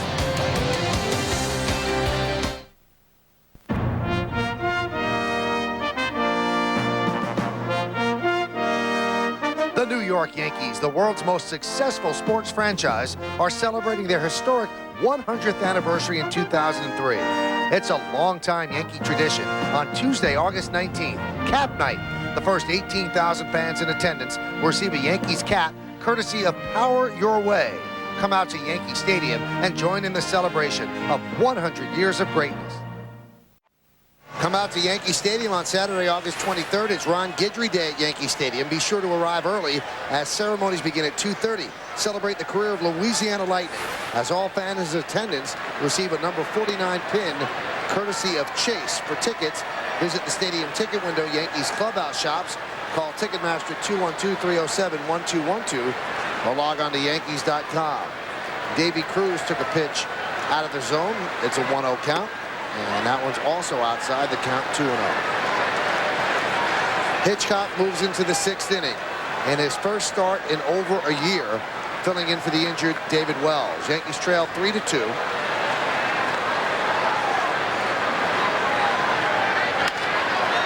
High fly ball, shallow left field.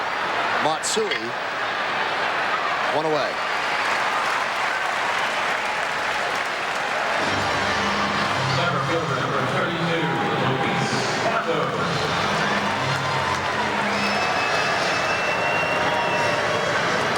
That looks like John Parrish warming up in the Baltimore bullpen. He came in for a little while last night's game. And it appears that with him throwing the way he is and throwing seriously, that Pat Hentgen is done for the evening. No one even stirring in the Yankee bullpen, so Sterling Hitchcock, with a low pitch count, he's in there. And the pitch to Matos is a strike. Hitchcock has not had good success, or has not had any success here at Camden Yards in his career. 9 career games here. Hitchcock 1-4 with a 9.49 ERA. And coming into this game, opponents had a .323 batting average against him. So this is more than the Yankees could have hoped for in a spot start for Sterling Hitchcock. He's only thrown 66 pitches, which is extraordinarily low. And he has a great ratio as well. Hentgen, who's thrown 120 pitches, his day's probably done. 1-1 to Matos. Grounded foul. And one of the reasons for that, and we talked about it in between innings, that the Baltimore team does not have the grinders in their batting order like Bernie Williams and Jason Giambi and Nick Johnson. Just hitters that almost refuse to go out on 1 or 2 or 3 pitches. Baltimore has young guys like Matos. They have Cruz in there who very rarely walks. And they're up there hacking. Leon, you know, he's coming off the bench tonight getting a start. He's going to take his hacks. Save for more Bond.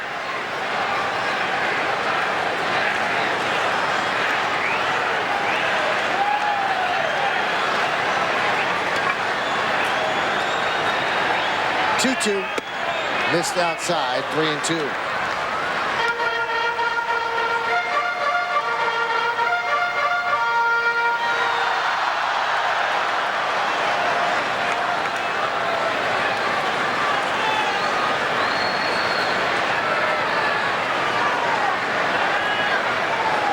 Three-two pitch.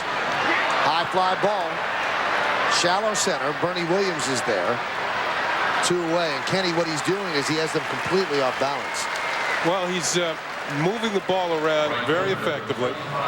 He's starting to drop a few curveballs in there, a pitch that he really didn't use early in the game. It was more fastball changeup. And moving his fastball into the hands just enough. Changeups away. Breaking balls dropped in for almost, at this point, a free strike. The numbers we just told you about at Camden Yards. Yeah, he's going against the grain here. Here's Jay Gibbons.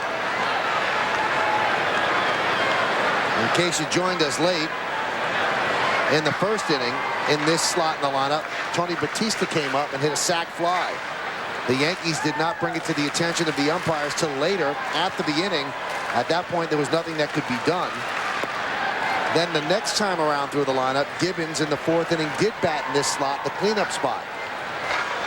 So the run in the first inning that the Orioles scored is a run that should have been taken off the board if the Yankees would have appealed right after Batista hit the sac fly. They did not, so it's allowed to go through, and then you correct it later on, and they corrected it the second time through the order.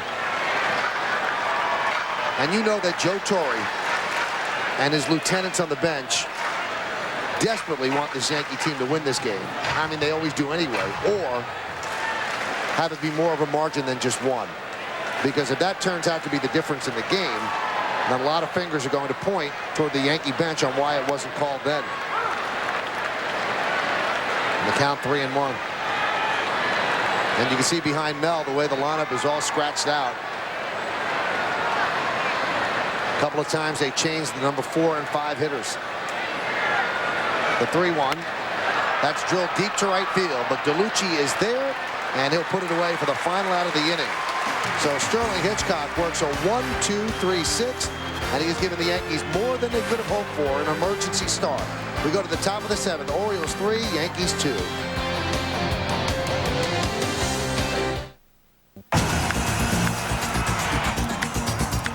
Bombers.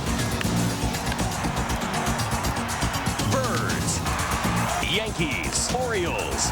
Pre-game tomorrow at 1, only on Yes.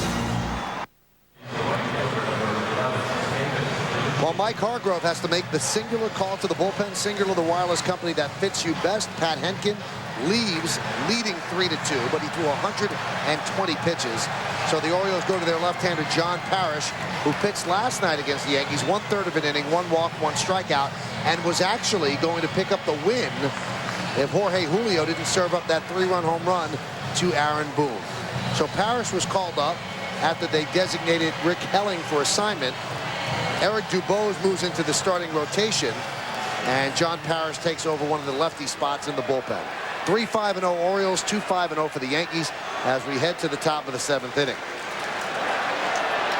Dave DeLucci will lead off against Parrish.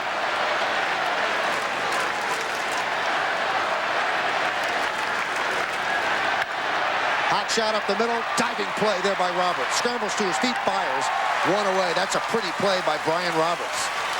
Takes a base hit away from DeLucci.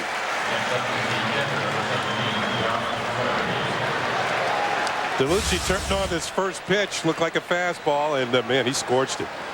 One hop, the dive, one step in a dive, I should say, by Roberts.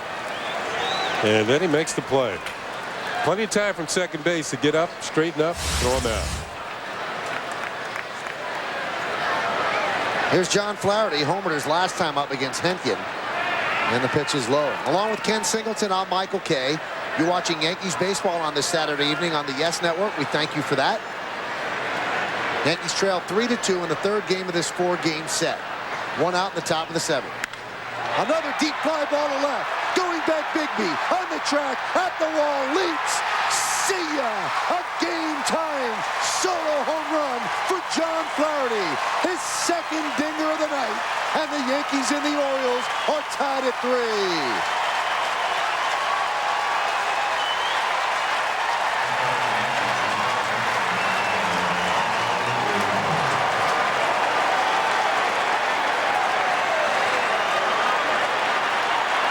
Not many teams that get this type of production from your backup receiver. Whew. What a night for John Flaherty.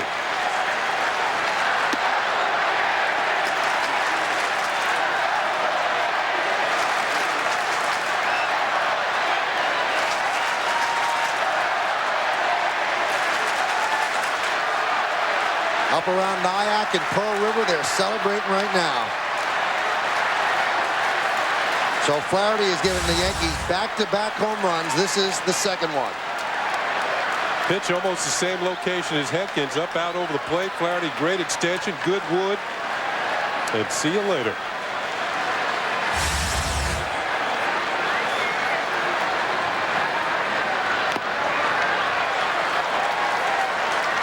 And the count 1-2.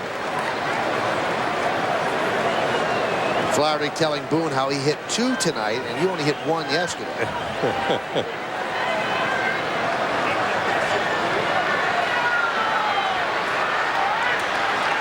1-2. High fly ball. Left center field. Matos is there. 2 away. For Flaherty, it's his 6th career 2-home run game.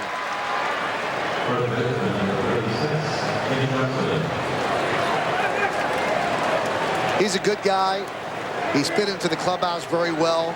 He came to spring training as a non-roster invitee. Had to beat out Chris Widger for the backup spot. Widger had guaranteed money.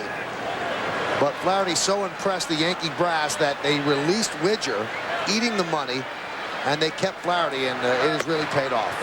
You know, and that's a key point, because there are a lot of teams in baseball that would not have eat the money. And they would have taken the player exactly who couldn't help them more.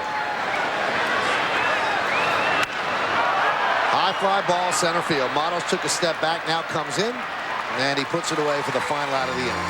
Well, the Yankees tie the score on John Flaherty's 2nd home run of the night. Nobody left on base at the end of 6 1/2. Get up and stretch. Yankees 3 and the Orioles 3. You're watching Yankees baseball on the Yankee Entertainment and Sports Network. Come on in, Derek. I thought we discussed this thing and had it all worked out. You're our starting shortstop. How can you possibly afford to spend 2 nights dancing, 2 nights eating out, and 3 nights just carousing with your friends? Oh. If you want to enjoy the New York nightlife, bring your Visa card, because Orso, Cheetah, and the Broome Street Bar don't take American Express. Visa, it's everywhere you want to be. I'm Fred Hickman with a studio update brought to you by your Tri-State Quality Ford store. Scary moment in the Blue Jays-A's game. In the top of the 7th inning, Dave Berg smoking one back to the hill.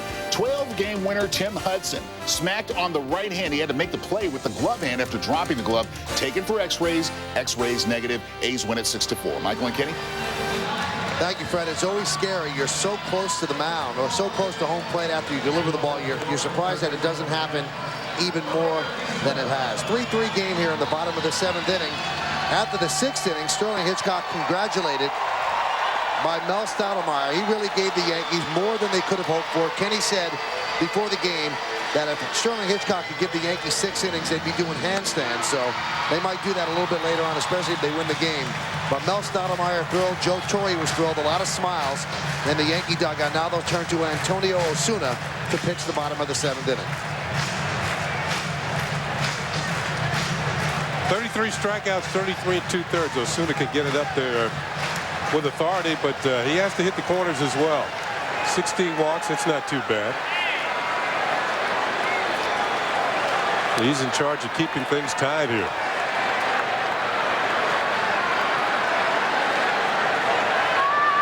Tony Batista leads off. John Flaherty with 2 home runs settles in behind the plate. High pop-up. Left side. Boom.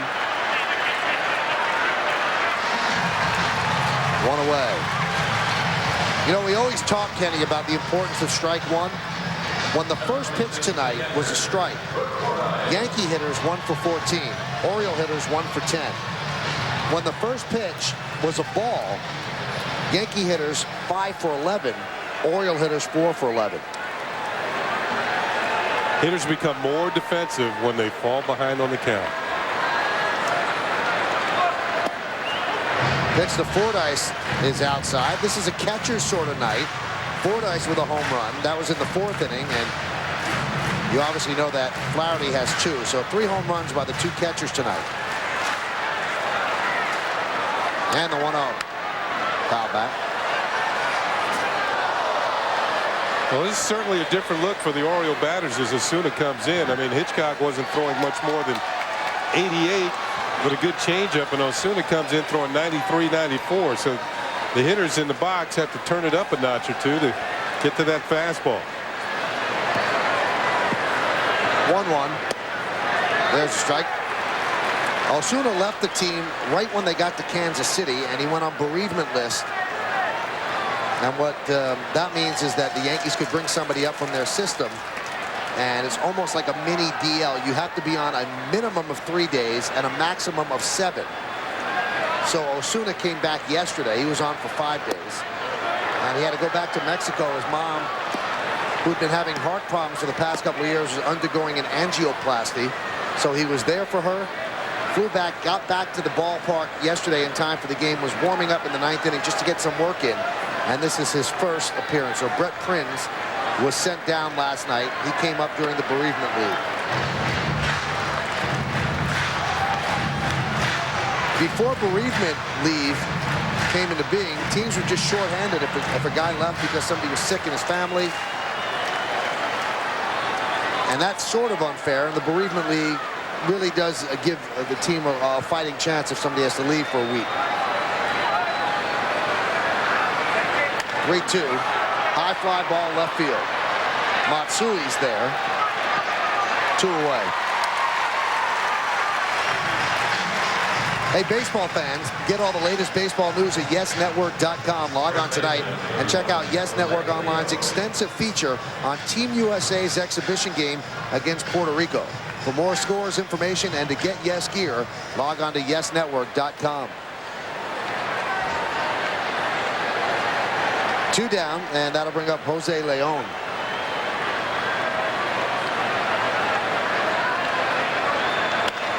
Grounded right back to Osuna, knocks it down, scrambles after it, and that'll do it in the 7th inning.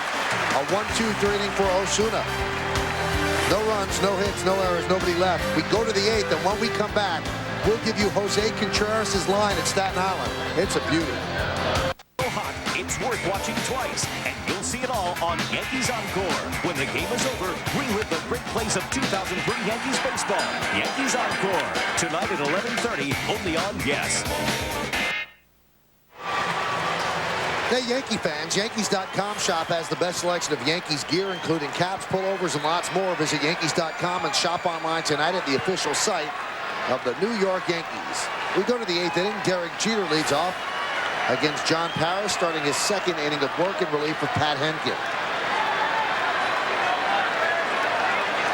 Jeter is 1-4-3, single to center in the 5th inning, extending his hitting streak to 7 straight. Fouled away.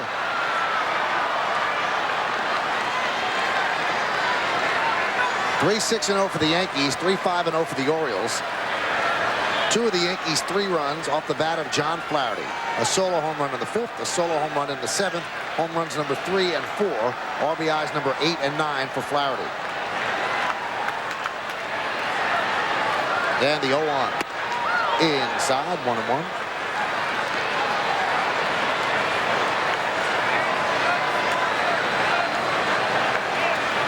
Yankees have won the first 2 games of this series. They have a mini 2-game winning streak after having lost 2 out of 3 in Kansas City to start off the road trip. The 1-1. That's fisted into right field. Coming on is Gibbons. He's there. 1 away. We promised you we'd give you the line on Jose Contreras making a rehab start in Staten Island at the Richmond County Ballpark against the Jamestown Jammers. And that's about as impressive a line as you're going to see. 7 innings pitched, 2 hits, no runs, no walks, and 15 strikeouts, 87 pitches, Kenny. You know, to strike out that many batters with only 87 pitches, that means that it's like a lot of 1, 2, 3 back to the dugout. That is impressive. You could say he's facing the kids that are just out of college, which is true. Right. But still, they had bats in their hands. Well, when you got a guy go down there to rehab, you're looking for him to stay healthy. And if he's a true big-time, big-league pitcher, you're looking for him to dominate. Yeah. That's exactly what he did. And he comes out healthy, and that's a big, big boost for the Yankees. In fact, 15 of the 21 outs he registered were strikeouts. That's how dominant he was. So now I'm sure the Yankees will move him up, maybe get him a start at their AA affiliate or AAA affiliate before moving him back to New York, where he could either work out of the bullpen or, if Wells is indeed hurt, maybe step into the rotation. 0-2 to Giambi's foul back. Wells is going to know exactly what his situation is Monday. Yankees come back from Baltimore after the game tomorrow. They start a 3-game set against the Royals at the stadium on Monday. Before that game, Mel Stottlemyre will watch David Wells throw in the bullpen. And if everything is free and easy, he will make his next scheduled start. If not, then the Yankees have a decision to make. Do they put him on the DL? What's the next step? But now with Contreras pitching like that, maybe a little bit of an option.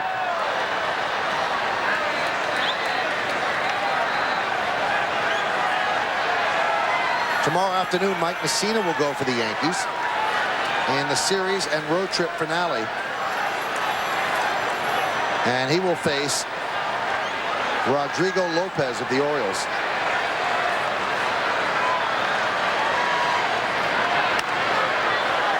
Giambi hanging in there against the lefty Parrish, who keeps throwing strikes. Parrish has shown us in the short time that we've seen him last night. He's got enough fastball. It's low 90s, fairly sharp breaking ball, and you can see why he had more than a strikeout per inning at AA Bowie this year in the Eastern League. He's thrown 18 pitches, 13 strikes.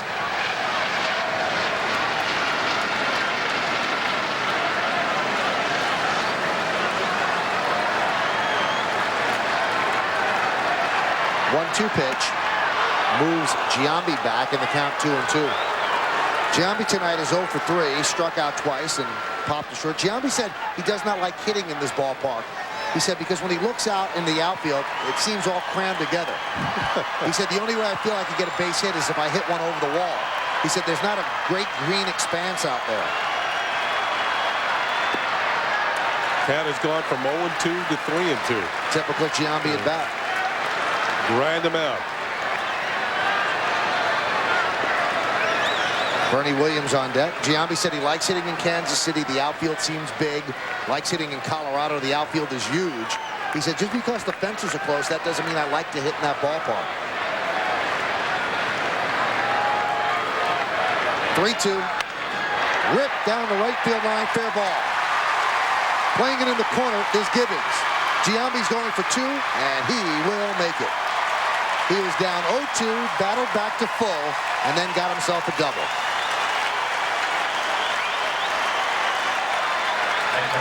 That's what you call a no panic at bat. No balls and 2 strikes. Still wouldn't chase one out of the zone. Fouled off some tough pitches. Got to 3-2 where it was time to put up or shut up. Parrish comes in, puts up. Now he has to shut up. Here's a double down the right field line. Just fair. But that was a great at bat. A grind them out at bat. Just fair down the line. So the go-ahead run is in scoring position for the Yankees, and that'll bring up Bernie Williams. Bernie tonight is 1 for 2 with a walk and a run scored.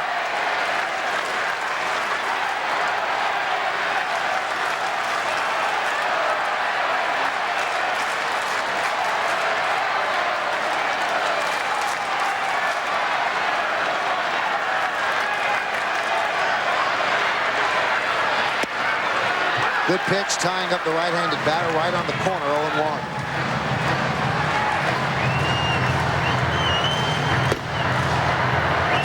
Kerry Leitenberg, the right-hander, is warming for the Orioles.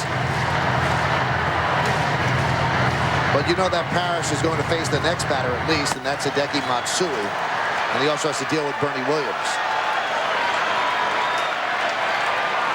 The 0-1. Inside, 1-1.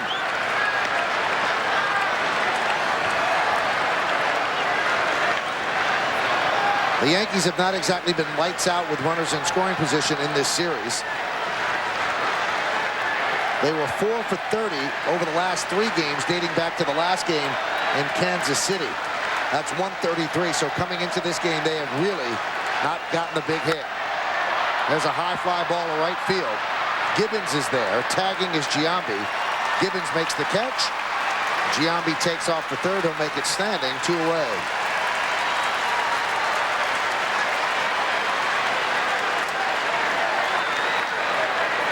Last night, the Yankees were 1 for 13 with runners in scoring position, and the one was the Boone home run. In fact, for the season, the Yankees are hitting .257 with runners in scoring position as Mark Wiley, the pitching coach, comes out and talks with Parrish. .257 is the 3rd worst in the American League. Only Detroit at .211 and Cleveland at .252 hit worse with runners in scoring position than the Yankees. The reason why the Yankees score a lot more runs in those 2 teams is because the Yankees hit home runs, and those 2 teams are down near the bottom in home run hitting. Let's take a look at the Yankees in-game box score, which is brought to you by Visa. It's everywhere you want to be. Soriano 0 for 4, Nick Johnson 0 for 3 with a walk. Derek Jeter 1 for 4, extending his hitting streak to 7 straight. Giambi 1 for 4, struck out twice. Bernie Williams 1 for 3, scoring a run. Matsui 0 for 2 with a walk. Aaron Boone 2 for 3, a double and an RBI, robbed of a 3rd hit when Batista took a hot shot to the glove side and turned it into an around-the-horn double play. DeLucci 0 for 3, and John Flaherty 2 for 3, 2 home runs. Here's Matsui with a runner on 3rd, and the pitch is outside. I thought it was interesting with the left-handed Parrish on the mound and Matsui coming to the plate with 2 outs and runner to 3rd. Mark Wiley, the pitching coach, went out to talk to Parrish. Usually you let the lefty go right after the lefty hitter.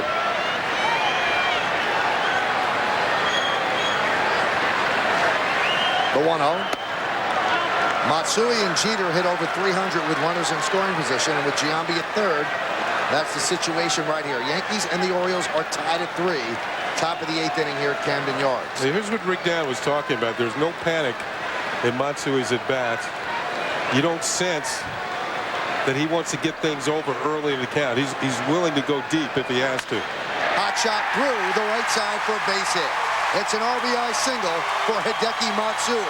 Giambi scores, and the Yankees take a 4-3 lead. A big base hit by Matsui, and for the Yankee left fielder, his 87th run batted in of the year. Didn't certainly look like panic right there. And, you know, his demeanor when he does anything, it seems like, well, you know, I've done this before. There's the base hit. The Yankees have the lead. 2 out base hits in tight ball games really give a team a lift. I mean, the whole dugout comes to life when somebody gets a big hit. And they got Matsui leaning. Lee Mazzilli doesn't like the call. Parrish with a typical lefty balk move got Matsui leaning and picked him off to end the 8th. Mazzilli talks it over with Mike Fichter, doesn't like the call, but obviously the call stands. For the Yankees in the 8th inning, 1 run, 2 hits, no errors, and because of the pickoff, nobody left on base. We go to the bottom of the 8th inning at Camden Yards. Yankees 4 and the Orioles 3.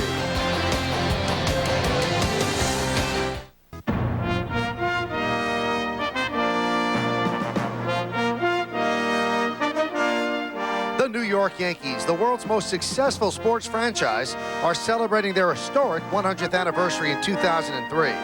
On Friday, August 22nd, the first 18,000 fans 21 and over will receive a 100th anniversary Yankees travel mug courtesy of Dunkin' Donuts. Come out to Yankee Stadium and join in the celebration of 100 years of greatness. Hideki Matsui picked up the go-ahead RBI, but while he's at first, he gets picked off. A snap throw by Parrish. And it looked close. Mazzilli thought he was safe. Matsui thought he was safe, but first base umpire Mike Fichter set out. End of inning. Bigbie takes a strike from Osuna.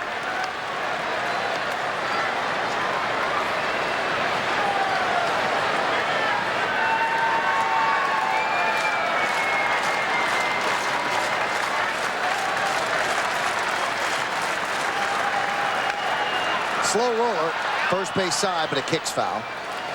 And the count 0-2. It was Bigbie who got a hit on a play like that last night and eventually scored a run and looked pretty big going into the latter stages of the game.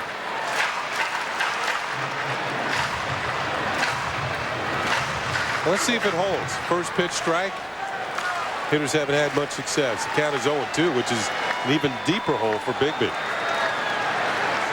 And the 0-2 missed outside, 1-2.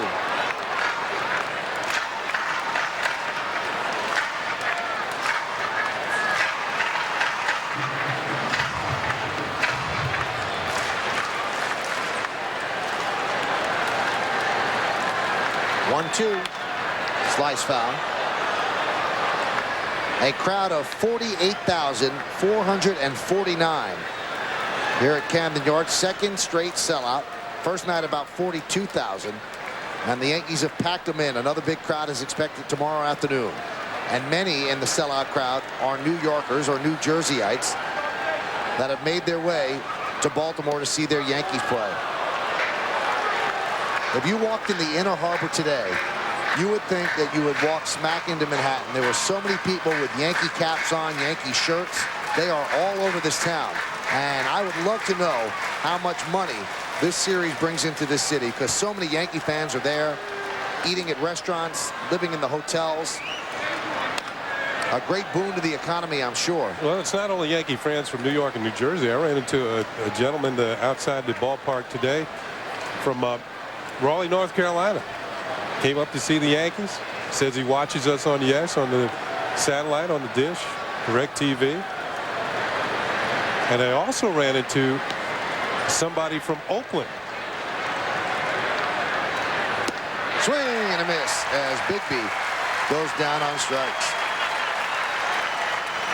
And it wasn't Oakland, California. It was Oakland, New Zealand, seeing his first Major League Baseball game firsthand in the ballpark. Wow, nice place to see the first one. Bigbie didn't see that, and you'll see now the Visa in-game box score. Visa, it's everywhere you want to be. Hits for Roberts, Cruz, and Matos. Also Fordyce and Jose Morbon. Not that many hits in there. Fordyce and Morbon have homered, and the Yankees lead 4-3.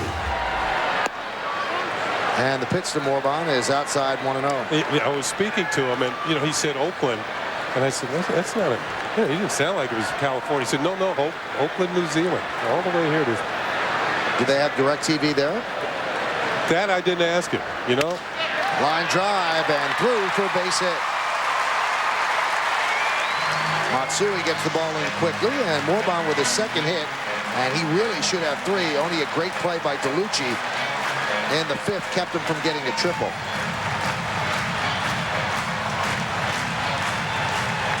Fans, tomorrow afternoon, yes, Jeter and the Yankees battle the Birds as they finish their four-game series here in Baltimore. Complete coverage begins at 1 with Fred Hickman and the Yankees pregame. Then join Michael Kay and me as we follow the action beginning at 1:30. Yankees versus Baltimore. Tomorrow afternoon starting at 1 o'clock only on Yes. Mike Messina trying to pick up his 14th win of the year against Rodrigo Lopez. Mel gets on the phone. They'll get busy in the Yankee bullpen. Here's Brian Roberts against Antonio Osuna. Morbon has speed.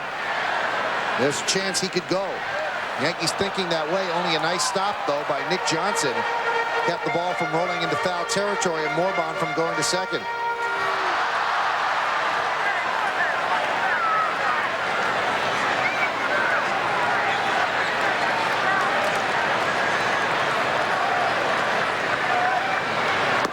Pitch is low. From here, it looks like Jeff Nelson and Jesse Orozco warming for the Yankees in their bullpen. And the peepers are still working. It is Nelson and Orozco.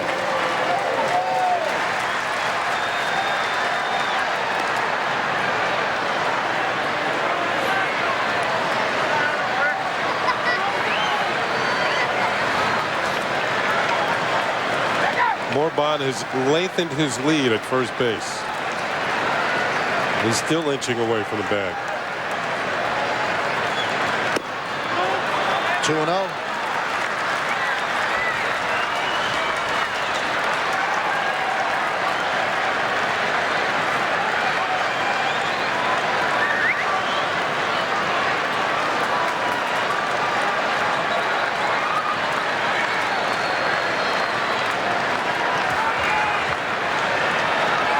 2-0 pitch. Low, 3-0. Working himself into trouble. Worked a 1-2-3-7. Struck out Bigbie to start off the 8th. Then Morbon picked up the single just to the right of Jeter. And now Roberts, the leadoff batter, has worked the count 3-0. You know he'll be taking on this pitch. And there's a strike. One way to tell if the take sign is on for a hitter and a runner's on first base, watch the runner on first base. Usually their lead is very short somewhat, and Morbon's was a very short lead, knowing that the take sign was on. Now he's going to lengthen his lead again with the take sign being off.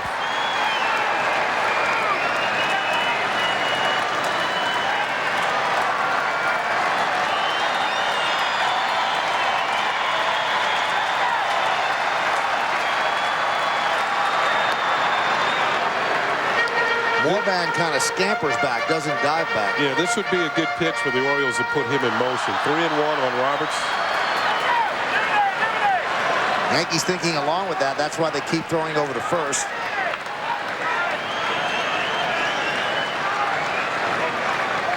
He does not go. And that one's fouled away. Now on 3-2, it's even more likely that he'll go. So Roberts had a 3-0 count. Now it's full.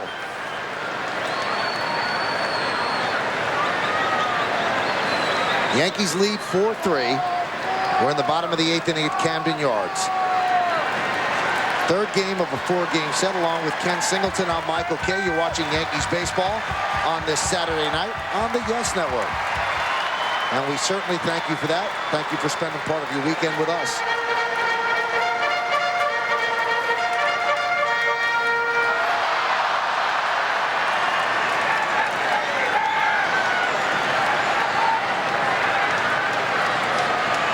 Runner goes.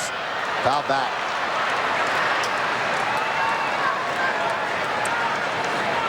Well, you can see that Morbon has excellent speed.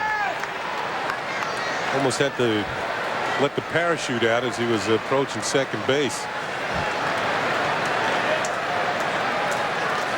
As he was approaching second, Jeter held out his gloved hand as if to say it was foul back, but Morbon wasn't buying. It's a courtesy for middle infielders to do that.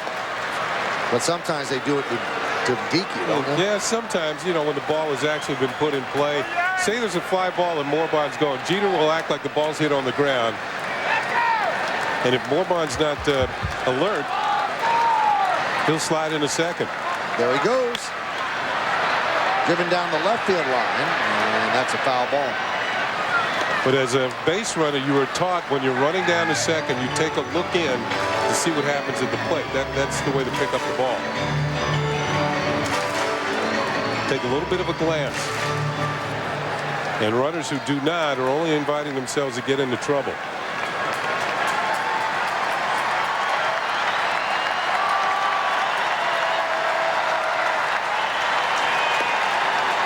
Osuna spending a lot of time keeping Morbon close.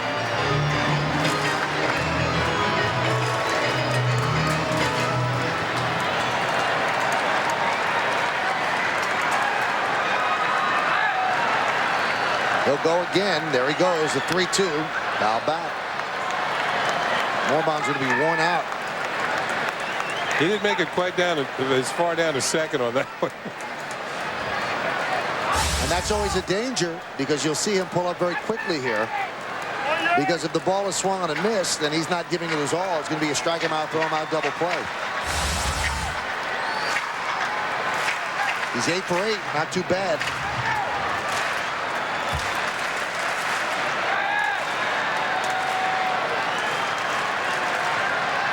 He goes again. Driven out to left field. Matsui, 2 down as Morbon heads back to first. So Osuna wins that battle. Give Osuna credit. Kept pumping the strikes in there. Fastball after fastball. One of the reasons why Roberts wasn't able to put it in play because Osuna's throwing so hard, he kept fouling him off. It was late, and still couldn't pull it and pops it up. Next up, number 11,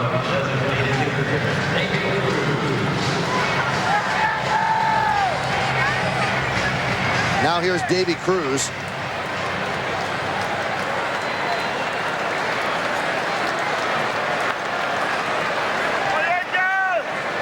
Yankees 4, Orioles 3.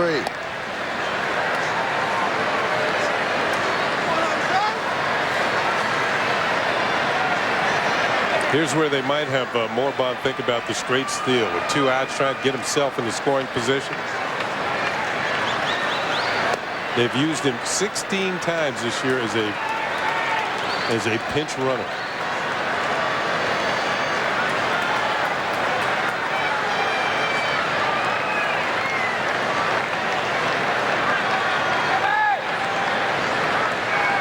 He does not get a huge lead.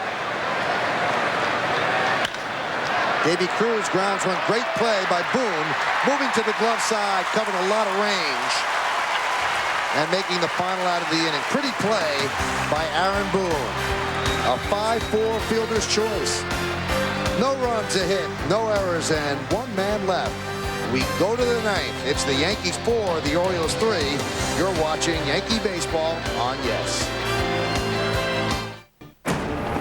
This Friday, be careful. You too. The unbelievable will be unleashed. Medallion may be the secret to eternal life. And for one detective, the adventure of a lifetime will begin.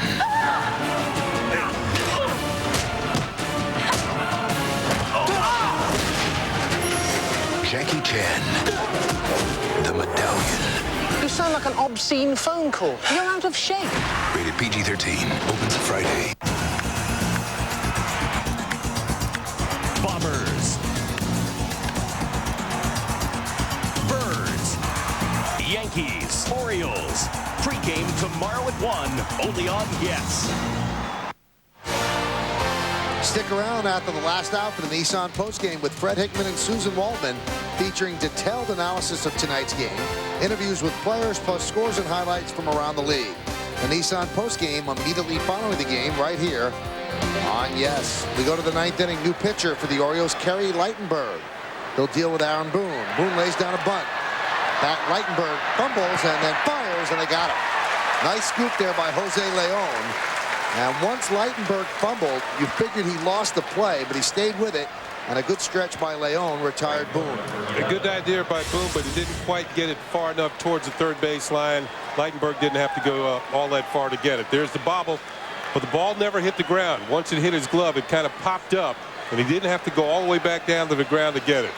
Recovers, makes a low throw, but Leon on the other end makes a nice stretch and dig at first base. The pitch to DeLucci is a strike.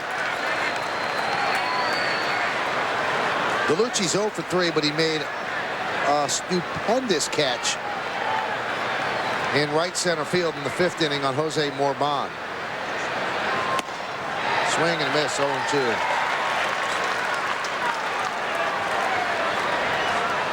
Lightenberg's been busy out of the bullpen. This will be his 49th appearance of the year. Got a rubber arm. Only 9 walks in 43 in the 3rd innings. The 0-2. Foul back.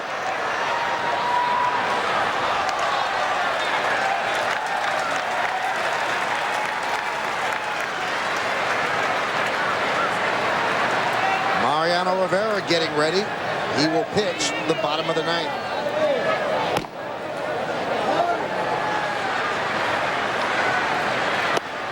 Strike 3, inside corner. DeLucci down looking.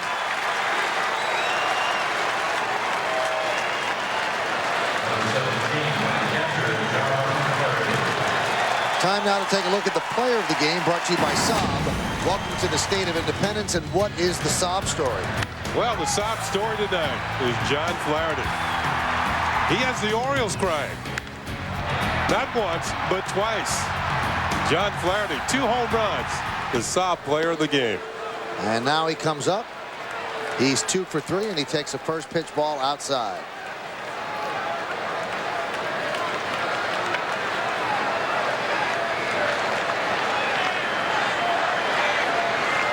The 1-0.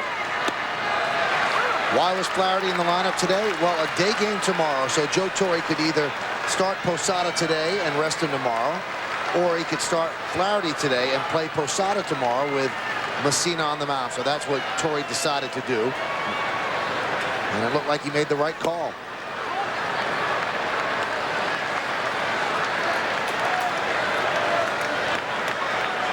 It's Jorge's birthday today. He's 32, so he gets a nice birthday present day off. Ooh. High fly ball left field. He just missed number 3. Wow. Right on it, but Bigbie puts it away for the final out of the inning. A pretty special night for John Flaherty. Now he moves behind the plate. He'll catch the pitches of Mariano Rivera. Last licks for the Orioles. Yankees 4, the Orioles 3 here on Yes.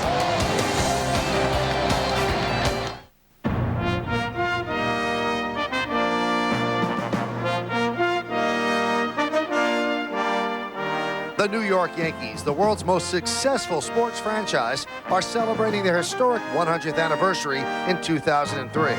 On Sunday, August 24th, the first 18,000 fans 14 and under will receive a T-shirt courtesy of HIP Health Plans. Come out to Yankee Stadium and join in the celebration of 100 years of greatness.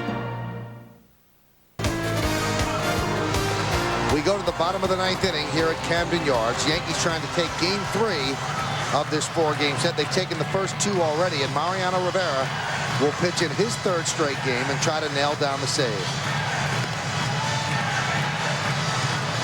Well, Mariano has picked up saves in the first 2 games of this series. Then he go 3 for 3. You certainly can. Well, Mariano got 4 outs on Thursday. He pitched the 9th inning yesterday, and in all truthfulness, he did not look that effective yesterday. He looked somewhat fatigued, but he got through it with the tying runs on 2nd and 3rd. And now he's going to face the heart of the Oriole order here in the bottom of the 9th inning. Luis Matos, Jay Gibbons, and Tony Batista as the Yankees try to hold on to a 4-3 lead. Well, there's less margin for error in the game tonight. The Yankees with the slimmest of leads.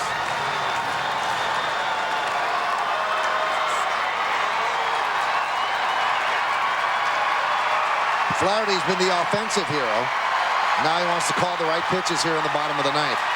Well, he called the right ones for Antonio Osuna, who did a pretty good job out of the bullpen tonight. Hideki Matsui has the go-ahead RBI with a single through the right side. Now it's time for Rivera to do his thing. Matos is 1 for 3. Fouled away.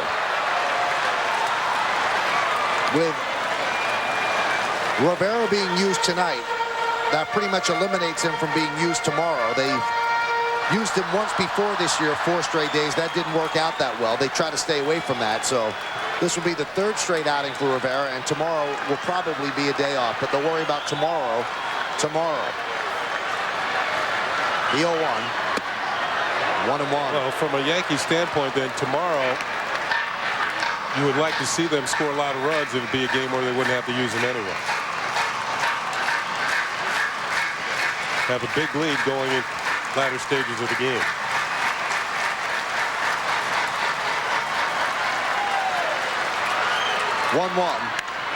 That one's hit deep to left field. Going back, Matsui looking up. See ya! A game-tying home run for Luis Matos. And the game is knotted at 4.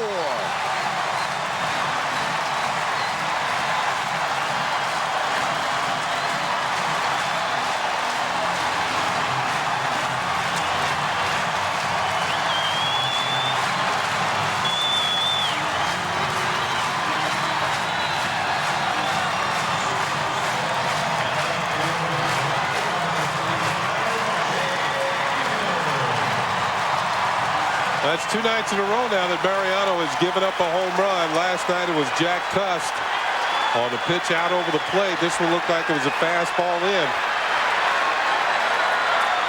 Here's Gibbons. Pitches upstairs. So Mariano blows the save. And now he's going to hope for extra innings.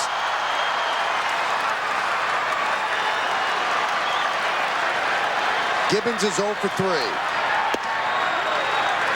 Pitches outside. Now that rule book snafu looms very, very large.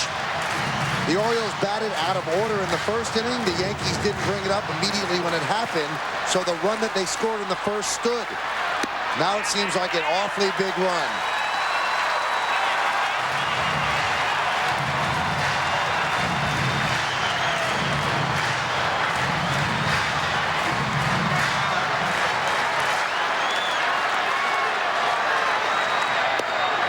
And there's a strike on the 3-0. Matos with his 10th home run of the year and his 38th run batted in.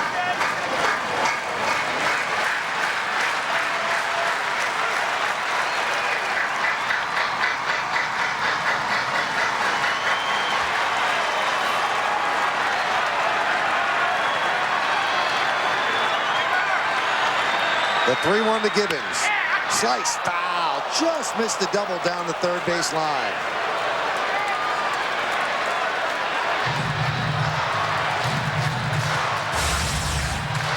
Here's a good look at it. Boom, well off the line. Started out, looked like it hit some chalk down the way towards third, and then kicked to the left.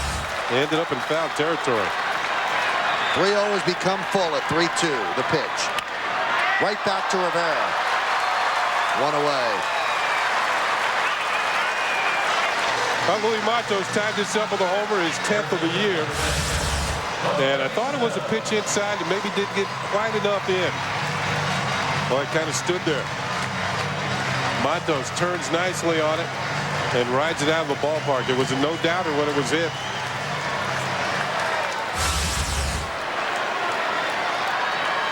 That young man is starting to become a player in this league. Here's Tony Batista.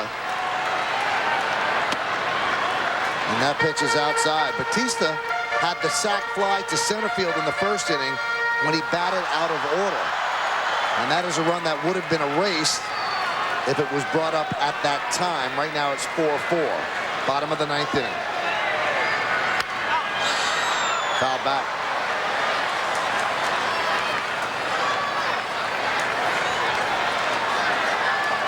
Four 8-0 for the Yankees, 4-7-0 for the Orioles.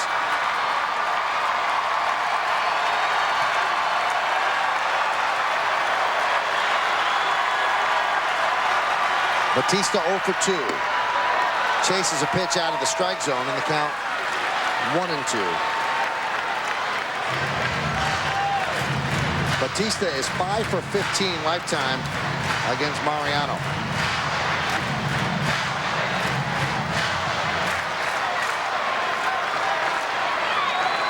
One-two. Foul back.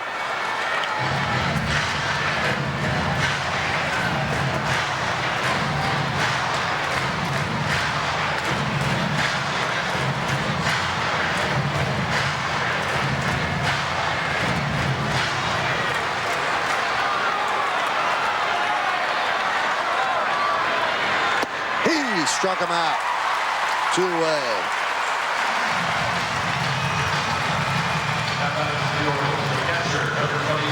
Looks like Mariano is rallying after giving up the home run. Makes a nice cutter here. Nice breaking ball. Had a little extra break on this one, and Batista chases it across home plate now to the strike zone for the strikeout.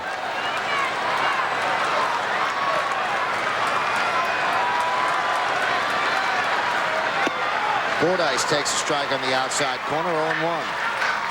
Fordyce 1 for 3 tonight. The one, a home run in the 4th inning, his 5th of the year.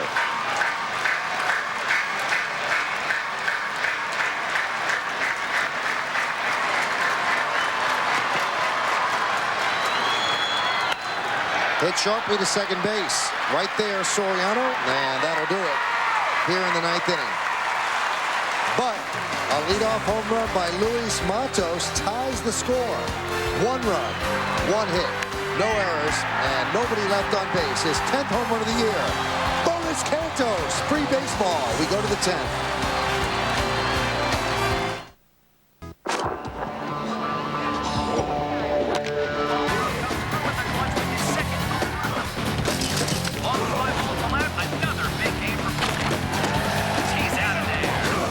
I've made a lot of news on the baseball diamond, but if you want to find out about this diamond, you've got to go talk to your doctor. Ready to try Viagra for the first time? See your doctor and find out if a free sample's right for you. My doctor says it's right for me. That's why I stay with it. For more information, go to Viagra.com. Extra innings here at Camden Yards. We go to the 10th. And Mariano Rivera talking it over with pitching coach Mel Stoudemire for the second straight night. He gives up a home run to the first batter he faced. Obviously not as painful on Friday because they had a lead. But tonight, Matos' home run tied the game at 4, and that's what forces extra innings here on this Saturday evening. Yeah, it's almost as if it takes him one hitter to get into the flow of the game or the rhythm of his pitching style, and he can't locate right away. Soriano will lead off now against Lightenberg in his second inning of work. And he takes a strike.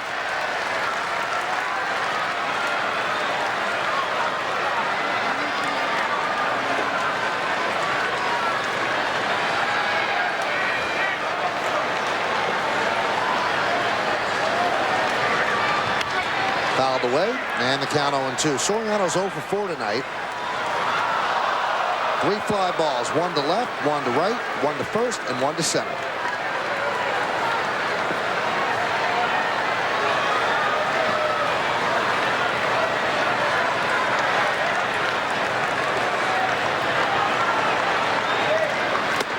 Fastball upstairs, 1-2.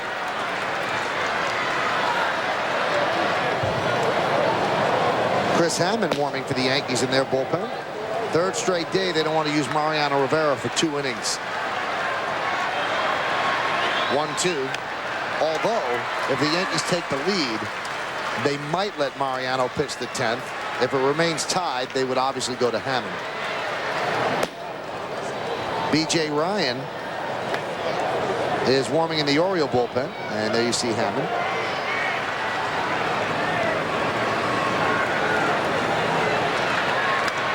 Foul back. Soriano hanging tough despite being down on the count, a ball and 2 strikes. I was talking to Soriano before the game, and he was kind of lamenting the fact that he's been chasing too many pitches out of his zone. There's B.J. Ryan, hard-throwing left-hander.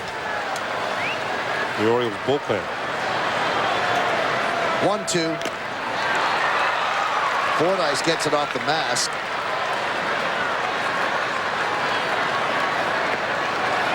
Tries to shake it off. Yeah, this is something that these type of things wear catchers down during the course of a year. Foul tips to the body, off the mask. It's a long season. Fordyce has taken over as the #1 catcher here. 1-2. Missed outside, 2-2. Soriano showed some discipline there.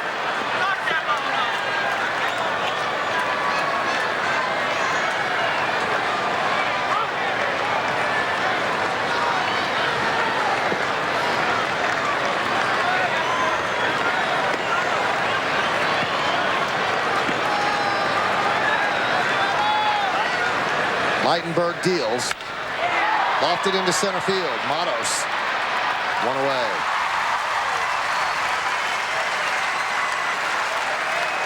Soriano now 0 for 5. And 1 for his last 11 in the series, the 1 being the home run last night.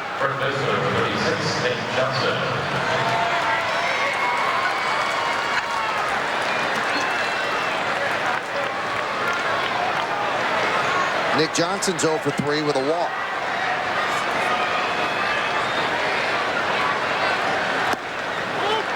One 1-0.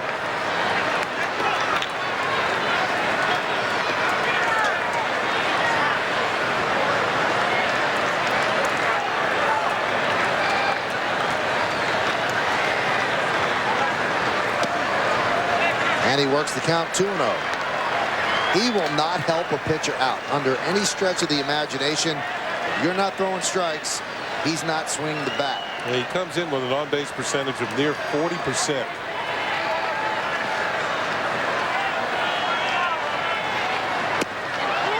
Just off the plate, many batters would offer that, but he takes it now. Ball 3-0. Yeah, you look down at Willie Randolph, and Willie didn't really look at him. It almost tells you that maybe Nick's got the green light here. If he likes one, try to get one to go. Way outside, he walked him. Pitcher starts to get frustrated. They just missed. The guy doesn't swing, and then they really miss. Let's see which was the best pitch as far as maybe being a strike to Nick Johnson during this series. That might have been it. Low for ball 1. Now that's not close. That's close, but a ball. That wasn't. So 2 close, 2 not close, and Nick's at first base.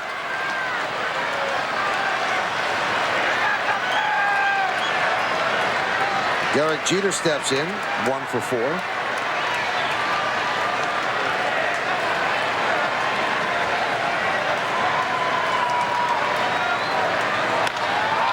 Lofted into center field. Matos moves toward right center, 2 away. And Nick Johnson retreats to first. Now with Jason Giambi due up, do they bring in B.J. Ryan?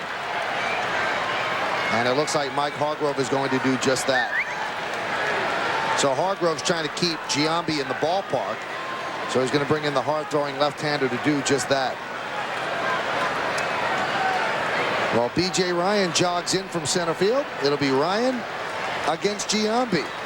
We're in the top of the 10th inning. Yankees and the Orioles are tied at 4. Yankees have a runner on first base. 2 outs. Come back here on Yes.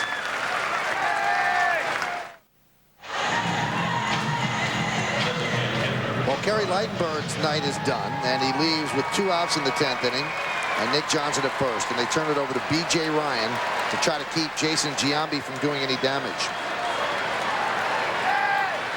47 strikeouts, 18 walks for B.J. Ryan, who's been, kind of in and out in the bullpen. He goes into slumps just like a hitter might, and his slumps usually involve wildness.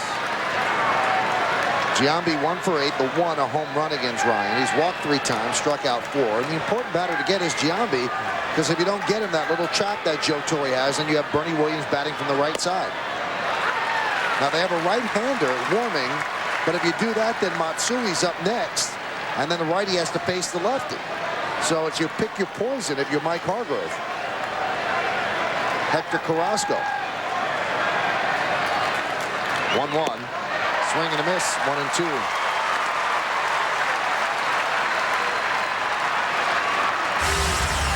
Check location. Target's low and away. Pitch is just about there. Good pitch from B.J. Ryan.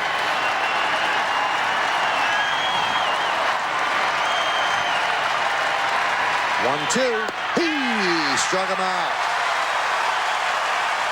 Ryan did his job. He came in to get Giambi, and that's just what he did. In the top of the 10th inning for the Yankees.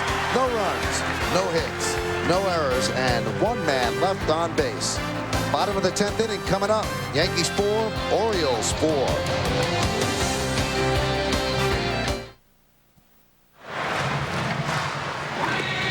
B.J. Ryan in the dugout, relaxing after striking out Jason Giambi to end the top half of the 10th inning. And he wanted to pitch high, at least not in the strike zone. And it wasn't, as Giambi goes out on strikes, and there's a reaction from B.J. Ryan. Knows that he got a tough hitter out of there.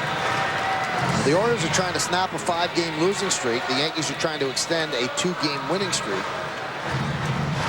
And the Yankees go to Chris Hammond, the 4th pitcher used today.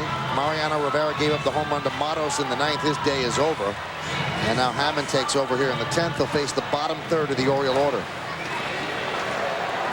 Has not had the year that he had last year when he had an under 1 ERA for the Atlanta Braves, but he has not pitched poorly this year for the Yankees. And the first pitch is a strike to Jose Leon.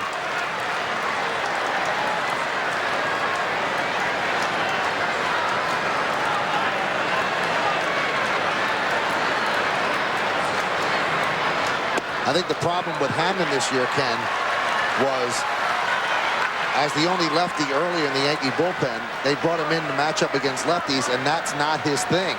He doesn't have the big sweeping breaking ball or the fastball that's going to tie up a lefty. He gets out righties better than lefties.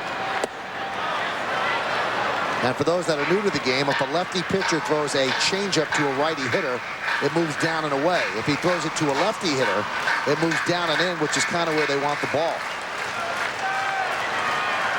1-2, popped up. Left side, Jeter, one away. You kind of saw the effect of the changeups. Every pitch there was a changeup. Leon trying to wait back, thinking he's got to throw harder than this.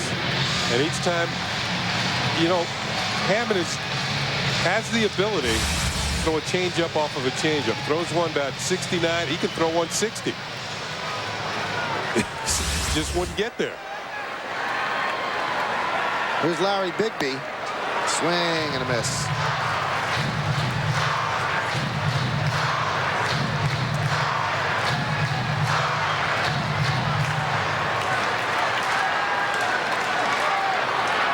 And the 0-1. There's a strike. 0-2. There's some of the fans here look at the scoreboard where they have the, or at least the upper deck portion in left field where they show the speeds of the pitches. And they saw 53, they saw 69, 70. And they must think it's broken. Bigbie tries to check his swing on a fastball 82 miles an hour. And Tim Cheetah said no, he did not check it. He went around, so 2-away. Yeah, they've been seeing speeds tonight of 93, 94. And this is what passes as a fastball, kind of a cutter. And Bigbie's out of there. Tried to check. Now he went around too far. Pitch to Morbon's inside. Morbon's had 3 good swings tonight. A home run in the 3rd. He drove one into the gap in right center. That was in the 5th inning. Only a diving catch by DeLucci kept him from getting a triple. And then he singled to left in the 8th. There's a strike, and then the count 1-1.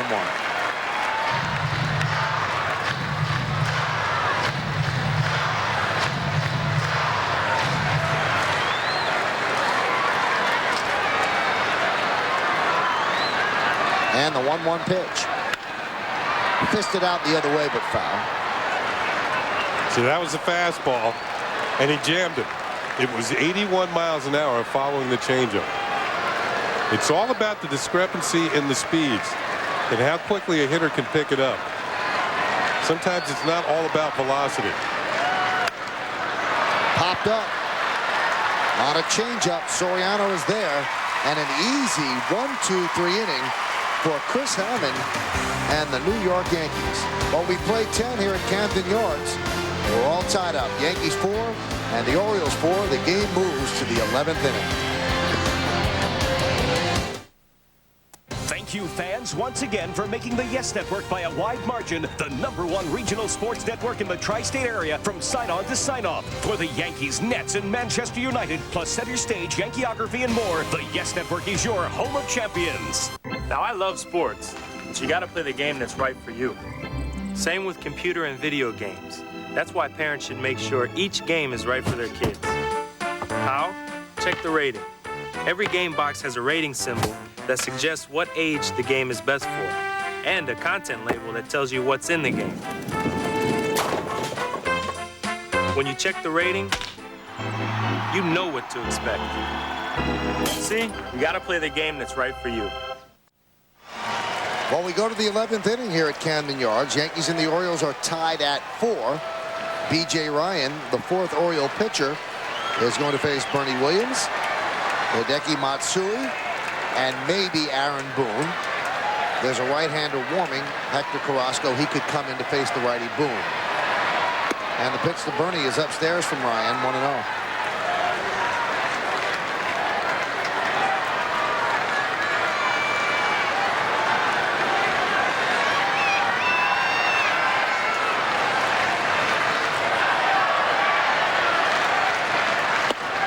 Missed outside, 2-0.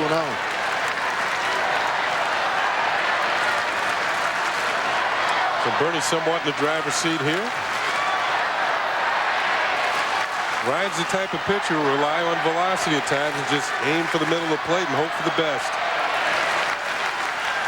2-0. Doesn't get the best then. It's 3-0. Love you, Joe Torre, to give the green light to Bernie Williams. Loves hitting in this ballpark. Stronger from the right side. I think I give him the green light, Ken. Leading off an inning, 3-0, huh? How about you, no? It's hard for me to do that. And it was hard for Joe to do it.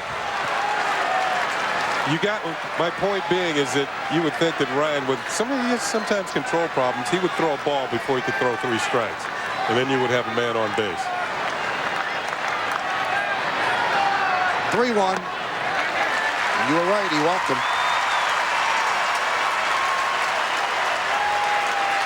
How is this game broken down? Well, the Yankees started Sterling Hitchcock in place of the injured David Wells. He gave them a credible 6 innings. John Flaherty 2 for 4, 2 home runs, 2 solo shots.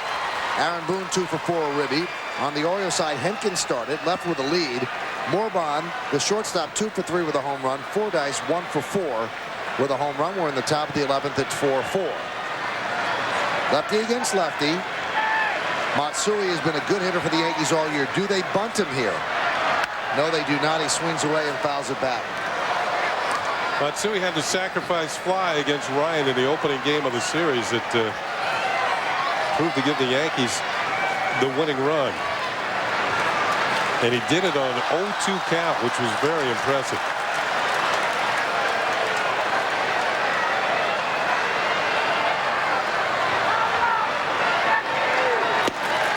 Strike on the outside corner. Nice pitch by Ryan, 0-2.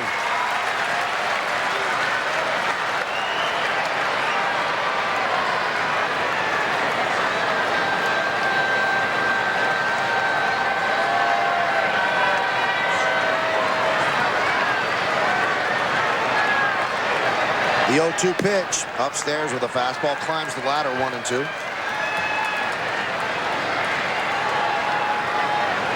Yankees have been in 9 extra inning games this year, 5 wins and 4 on the loss column.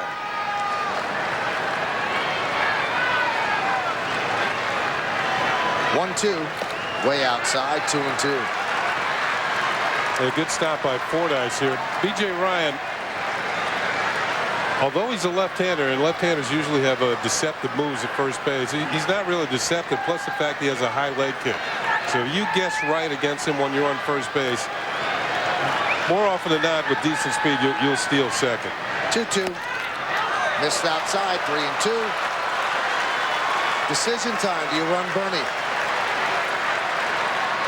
Well, you're relying on Matsui to put the ball in play if it's hit. Matsui grounds into a lot of double plays. I think he's about second in the league. Orioles think that Bernie might be going.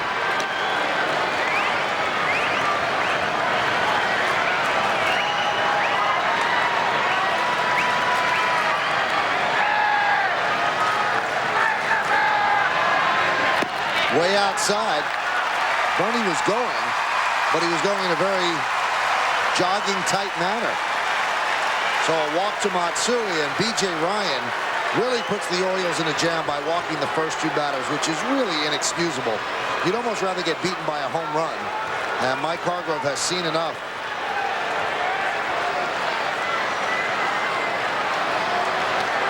So Hargrove will signal for the right-hander Carrasco as Ryan walks Williams and Matsui. Yankees have runners on first and second. Nobody out. Top of the 11th. It's a 4-4 game as Carrasco comes on.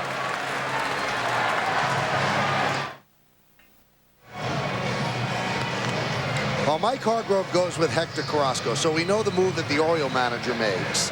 Now, we don't get paid nearly what Joe Torre gets paid, but we'll manage a little bit right now because there are several ways that this could go as you look at Carrasco's numbers. Runners on first and second, nobody out.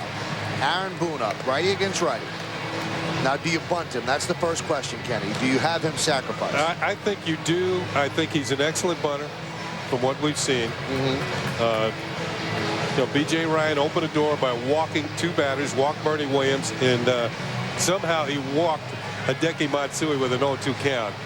And then he walked him. Matsui with a no panic at bat and draws the walk. Okay, so you walk Boone. That means that they'll walk, or you bunt Boone. First base will be open. That means they intentionally walk DeLucci. Flaherty's up, or they could send up Jorge Posada to pinch hit. So a couple of maneuvers for Joe Torre. Let's see what he does with Boone, who's been swinging a hot bat. Orioles are expecting the bunt with Batista coming in at third. And they try to pick off Bernie, and a good throw they might have had him. They had the wheel play on to distract Bernie. The shortstop darted toward third. Batista came in, and Robert snuck in behind Bernie at second. Yeah, that play is designed. The shortstop gets the attention of the runner, and as he's moving towards third, while the runner thinks there's an opening there. Meanwhile, the second baseman sneaks in behind him, and they try and pick the runner off. Not a bad play if Carrasco makes a good throw. Bernie, I believe he still would have been safe, but it would have been a closer play. Here's what we're talking about. Shortstop goes, the runner thinks it's open, and he can get a bigger lead. It's not really true. Heads up base running by Bernie there. And Boone bunts. They have one play. It's at first. They make it. The sacrifice successful. 3-4. So Boone lays down a beauty. That was an excellent bunt. Great technique. Deadened the ball nicely. Moves the runners up. And now Joe Torre makes yet another move. There's the bunt by Boone. Only one play for Leone. He looks at third. Roberts covers it first. Sacrifice goes 3-4 on your scorecard. Now Joe's going to send up Ruben Sierra. I'm not quite sure why the move is being made, because DeLucci is a left-handed hitter. They're probably going to walk this guy anyway, and they would have walked DeLucci without burning Sierra. So why was this move made? Unless they don't think that they would have walked DeLucci intentionally. So Sierra pinch hits for DeLucci, and they will intentionally walk him.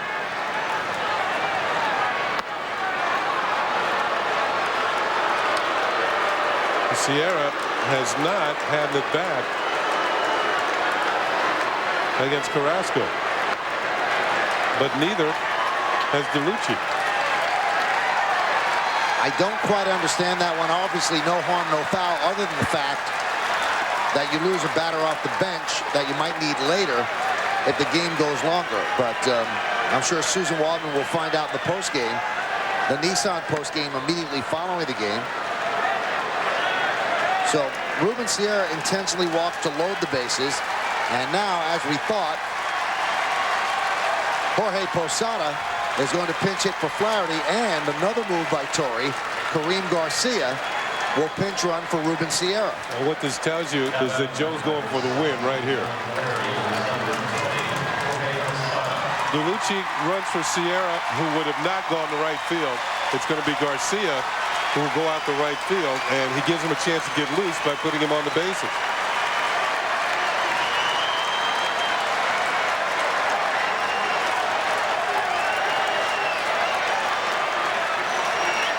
Now, here comes Posada. Let me tell you about a little discrepancy we have about Posada.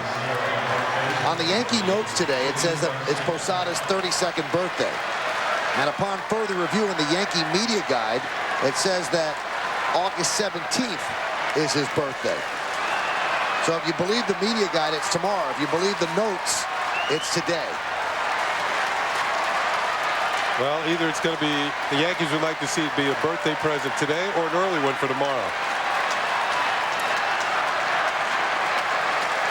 So Posada steps in. Not too many guys in the history of baseball have had 2 home runs and then get pinch hit for. But that's what's happened to Flaherty right now. And if you're Mike Hargrove, boy, a rally like this really has to sicken you.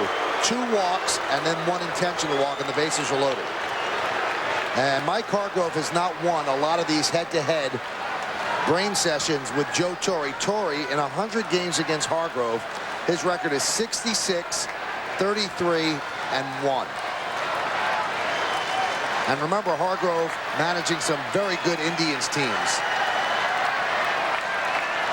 Torre only has a better record against Art Howe. He's 72 and 48 against Howe, head-to-head.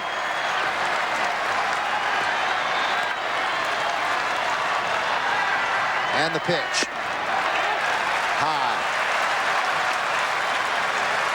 Posada against Carrasco, 1 for 7. Yankees and the Orioles are tied at 4. Top of the 11th. Good speed at third base, and Bernie Williams in case of a fly ball, medium depth to the outfield. Line drive down the right field line, foul. Gibbons has a good arm in right. Matos, a moderate arm in center, and the same thing with Bigbie over in left.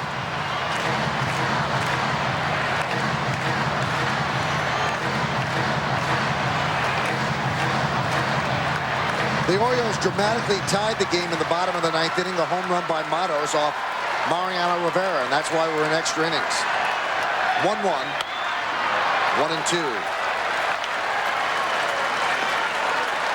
In the American League in the last 10 days, the hottest hitter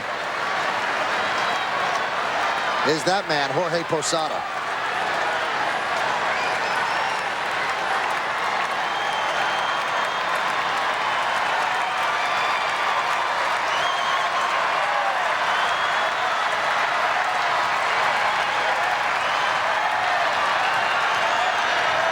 One-two upstairs. Specifically, Posada has hit .472 in the last 10 days. And that's about 30 points more than Vernon Wells. Actually, 25 exactly. Vernon Wells with the Blue Jays. Posada on the road trip is 12 for 24. That's 500. And the 2-2. Fights it off and fouls it back. Not an easy thing to do coming off the bench and face a guy throwing as hard as Carrasco is throwing. And Posada is used to playing every single day and every single inning, so coming off cold is a new experience. But the more he fouls off, the better chance he has. As a pinch hitter, Posada is 2 for 4 this year with 2 RBIs.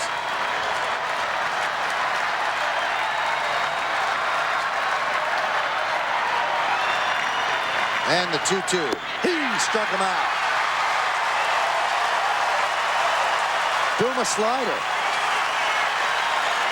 2 away. That leaves it up to Soriano, who is 0 for 5 tonight. After all the hard stuff, Carrasco comes in with the hook. Looked like a slow breaking ball. He took something off. And Posada's out in front. That's a pretty pitch right there. Yeah, it was. After all the hard stuff. Nice change of speeds. Soriano is due. 0 for 5. 5 balls in the air. Pitches inside.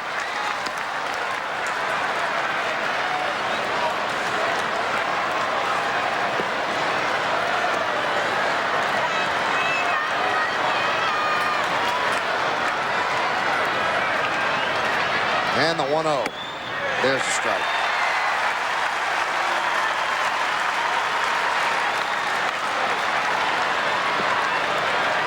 Yankees 1 for 5 tonight with runners in scoring position.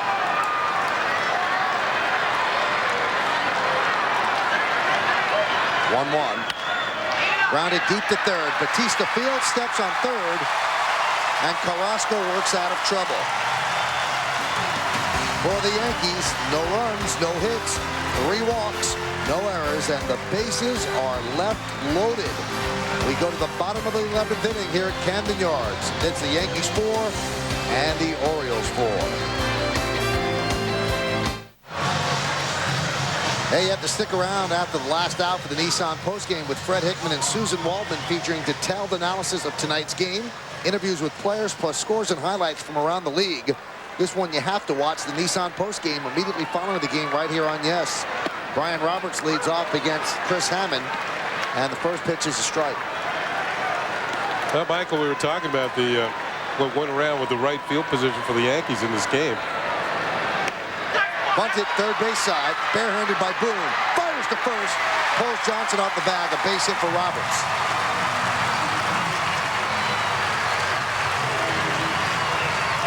Looked like Boone did not have a good grip. And that's why the throw was wide. He was expecting the bunt. He got it from Roberts. Looked like he had them all lined up to make the play, but couldn't get a grip on the baseball. Roberts, an excellent bunter, Gets it down. Boone has it lined up.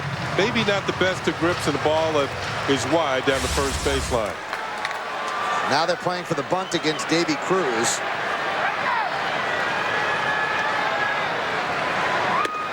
And the pitch is high. Defensive changes for the Yankees. The new right fielder is Kareem Garcia. And the new catcher is Jorge Posada. And the whole right field thing, I haven't figured out. You burned 3 players when DeLucci would have been walked anyway. And we'll find out about it either later tonight or tomorrow. Unless something's wrong with DeLucci that we don't know about. Yeah, maybe after diving earlier in the game to make that catch out in right field, that's a possibility. Or, you know, Joe wanting to make sure, you know, Ruben Sierra came to the plate, almost made sure that the walk was made so Posada could come up and win the game. And he wasn't sure about DeLucci. Yeah. Maybe that's it.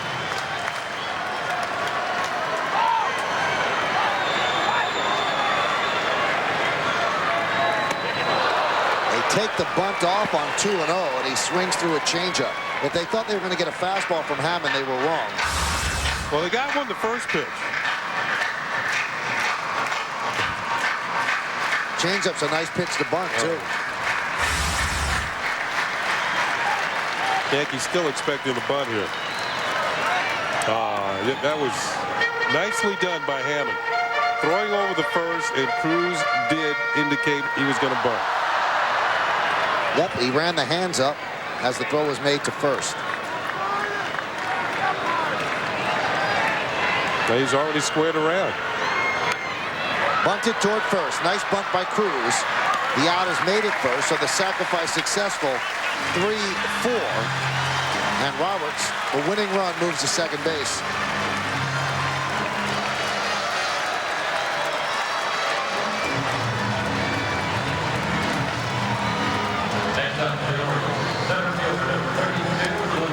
Jorge Posada with a reminder for Hammond to keep an eye on Roberts at second base.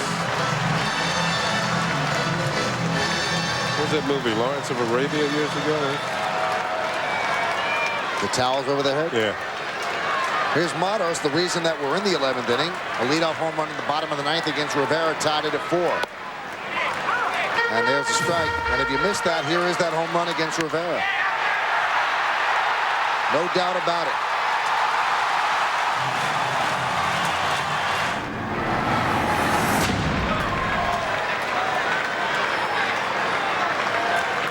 Soriano trying to hold Roberts tied at second base.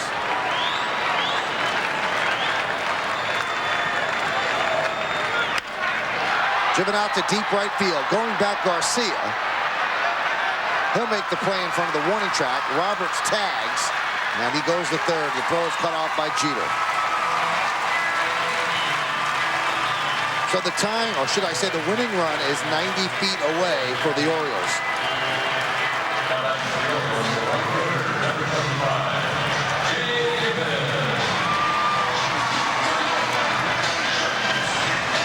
And now Jay Gibbons will step in.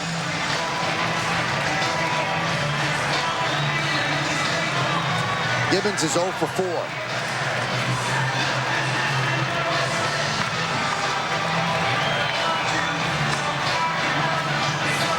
And Mel Stoudemire wants to talk with Hammond. They might say, hey, would you like to walk Gibbons and pitch to Batista? Now that might go against the book lefty-lefty, but as we explained before, Hammond's better against righty than he is against lefty. We'll look at the matchups for you and see how it stands. Not much of a history with Gibbons and Hammond, but Gibbons has the edge there. He's 1 for 1. And how about Batista? Not much of a history there either, but he's 1 for 3. So 2 for 4 between the two of them. This puts a premium on Jorge Posada blocking anything in the dirt, with Roberts at third base.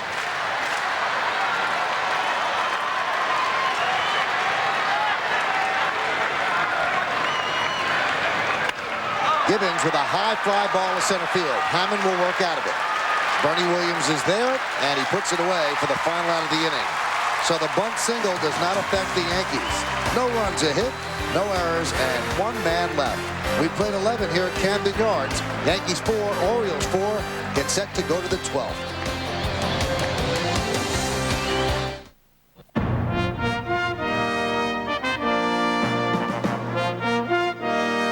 The New York Yankees, the world's most successful sports franchise, are celebrating their historic 100th anniversary in 2003. On Monday, August 25th, the first 18,000 fans in attendance will receive a Yankees notebook, courtesy of the 2003 MTV Video Music Awards. Come out to Yankee Stadium and join in the celebration of 100 years of greatness. Purchase any McDonald's Extra Value Meal from July 29th to August 18th and receive a free Yankees player trading card and score the Yankees game card. Prizes include Yankees tickets, a trip to Yankees spring training, 2004 Yankees season tickets, and much more. Visit participating McDonald's for details.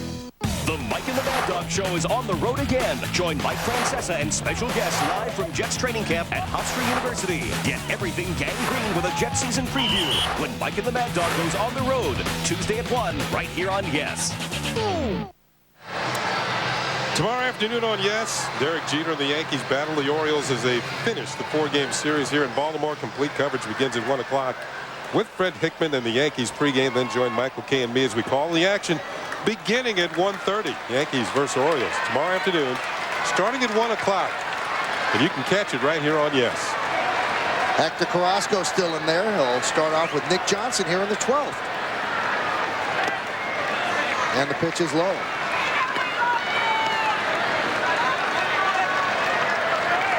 Johnson tonight 0 for 3, but he's walked twice. And that keeps his 400 on-base percentage right there. Pitch is high. 5 walks in 2 games for Nick Johnson.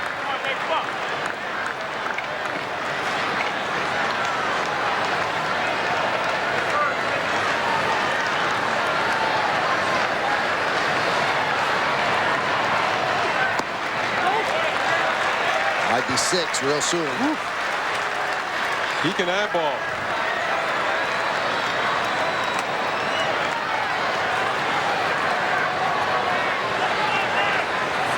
.30. There's a strike.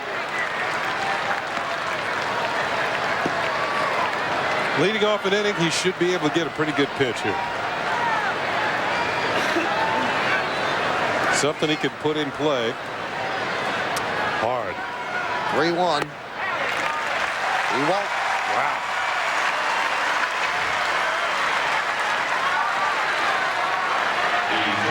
Second consecutive inning, the Yankees have gotten that lead-off walk. Well, the bullpen was supposed to be a strength for Mike Hargrove this year. It has certainly not worked out that way. It has been a liability. And now they're guarding against the bunt with Jeter at the plate, although there's no guarantee that Jeter would bunt, because if Jeter bunts, you lose Giambi. With first base open, they'd walk Giambi. And you got Bernie Williams and Matsui to get the job done. Let's see what happens here. He does square to bunt and bunts it straight up in the air, but foul. Untouched. Derek's usually pretty reliable when it comes to bunting. Joe Torre has already given a sign to Willie Randolph for this next pitch. Let's see where the pitch was. The target's low and in, but it's up higher, and that's why Derek can't get on top of it.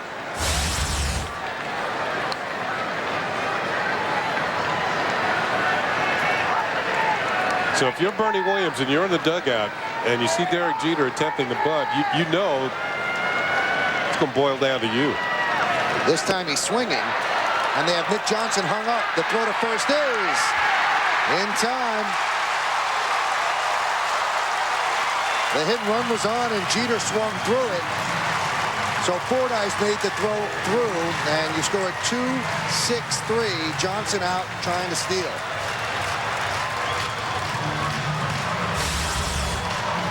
Well, going for the ball of wax instead of the bunt. Jeter swings through a fastball, and here's Nick Johnson about halfway to second. Borbon's throw is in time as Leon will make the tag. Nick out there with nowhere to go, but trying to retrace his steps, and they get him. That's pretty good base running by Nick Johnson to make it as close as he did, because he would have been out by plenty at second. On the count 1-2. He put on the brakes and headed back to first and made it a very tough play, a very close play at first base. So Jeter doesn't get the bunt down on the first pitch and doesn't put the second one in play to protect Nick Johnson.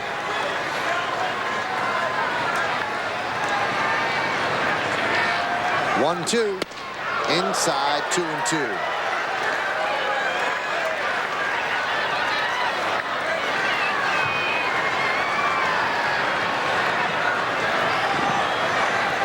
Giambi waits on deck.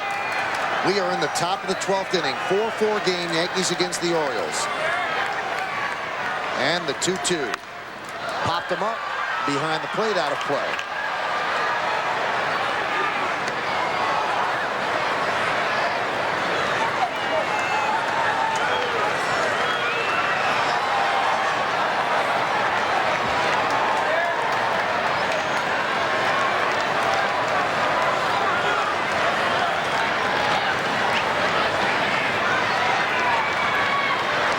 This game, not the kind of game you put in the time capsule if you're the Yankees. Just like to move on to tomorrow. They'd like to get a win out of it, though. And Jeter's worked the count full at 3-2. Carrasco thought he had strike 3. That was similar to the pitch on which he struck out Jorge Posada. After all the hard stuff, he comes in with the slower breaking ball. This one's called for low.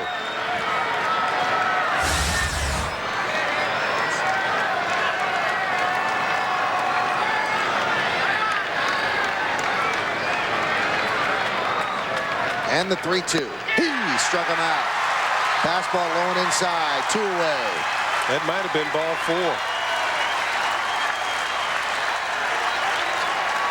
Jeter 1 for 6 tonight. Let's see where this ends up. Yeah, that's low and inside. Tough pitch to take. Had some darting action down and in at the last moment. Jeter started to offer before it moved and then swung over the top. Well, now we know Giambi will get his swings. Giambi 1 for 5, a double to right field in the 8th. And the pitch is high. Jeff Nelson starting to get ready in the Yankee bullpen.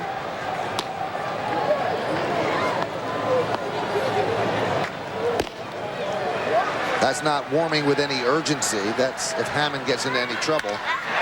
That one's hit deep to center field. Going back, Matos on the track at the wall. See ya! A home run into the center field bleachers for Jason Giambi.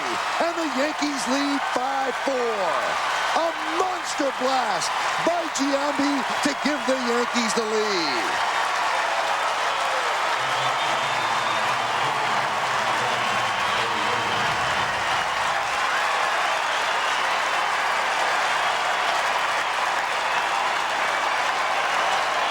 That's his 35th home run of the year and his 93rd ribby. And he went out and got that one. That was on the outer third of the plate, went straight away central. All the mistakes can be covered up with home run hitting. Here's Bernie Williams, and there's a strike. Yeah, the leadoff walk, the caught stealing on the swing. You didn't get the bunt down. You swing through and miss. And all of it's forgiven with one swing of the bat. They measure that at 404 feet for Giambi. And the count 1-1.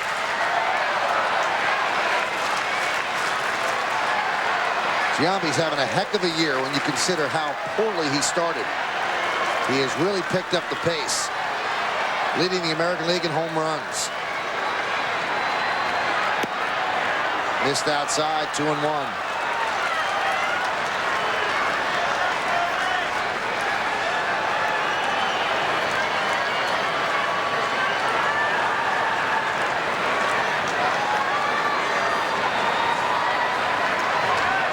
I think Joe's thanking Giambi. 2-1. Foul the other way. Well, when you think about it, Michael, Derek gets the bunt down. Giambi doesn't get to hit this inning. And that's the reason why. Matos, he gets the last look.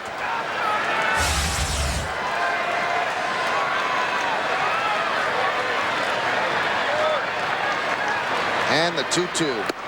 Strike 3 inside corner. Bernie is down looking.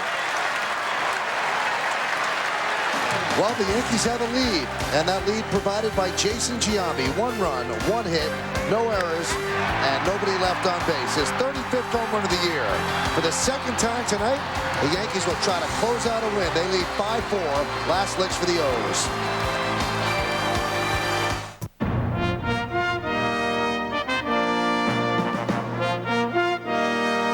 The New York Yankees, the world's most successful sports franchise, are celebrating their historic 100th anniversary in 2003.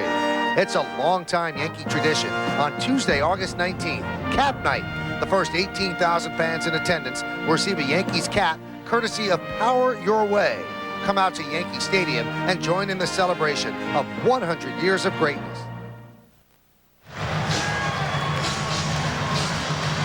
Well, Hector Carrasco ruining the mistake that he made on the 1-0 pitch to Giambi, which ended up as Giambi's 35th home run, gave the Yankees a 5-4 lead. Now the Oriole offense has to try to climb back. Bottom of the 12th inning, and for the second time tonight, the Yankees will try to close out a lead, and this time Jeff Nelson will do the honors. Jeff Nelson comes in, plenty of strikeouts per innings pitched, facing Batista, and then it's going to look like B.J. Surhoff coming out of the dugout to be a pinch hitter. First 2 hitters this inning. So Nelson in charge, and he would pick up a save if he can get the job done here. Good job by Chris Hammond. 1 solid inning. Make that 2 solid innings. And he's eligible to pick up the win if Nelson can close it out. Now, let's look at what we're going to see here. In the bottom of the 12th, Batista against Nelson is one of those rare right-handers that has good numbers against the sidewinder. Batista is 4 for 11. Now, B.J. Surhoff, who's on deck, he also has good numbers. He's 4 for 9. But it looks like they're going to have Fordyce be on deck, and then Surhoff will pinch hit for Jose Leon. And Fordyce is 0 for 4 against Nelson. So there you have what might present itself in this inning. First off, let's look at Batista against Nelson. Again, Batista comes in 4 for 11 against the Yankee right-hander. 0 for 3 tonight with a sac fly. Outside, ball 1.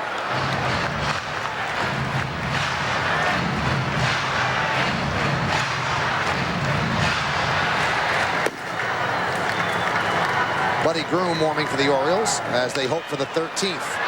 That one's fouled away. The key to any inning is getting that first man out. You get him, somebody gets on, then a double play can get you out of an inning.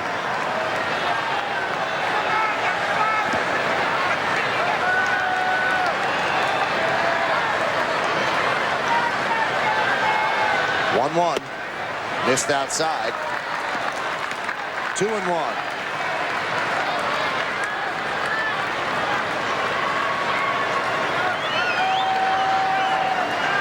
Yankees have used 5 pitchers tonight. Sterling Hitchcock gave them 6 innings in an emergency start. That one is lined to left. Right there is Matsui. 1 away. So Batista hit it right on the screws, but Matsui right there. Well, you mentioned Batista, one of those rare right-handed hitters that hits well against Nelson. I think it's because Batista likes the ball out over the plate. And Nelson, he likes to keep it away from the righties. 2 balls and no strikes as he falls behind. There it is away. Hits it hard. But Matsui's standing there. There's been a left-handed left fielder out there for over 100 years. Now Surhoff is going to pinch hit for Fordyce.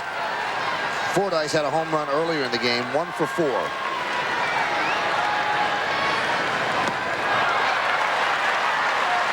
Swing and miss. We told you the numbers, 4 for 9. Yankees lead 5-4, bottom of the 12th.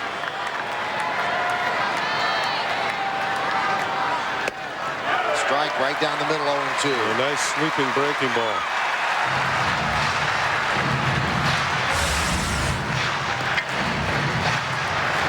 That's where Posada wanted it.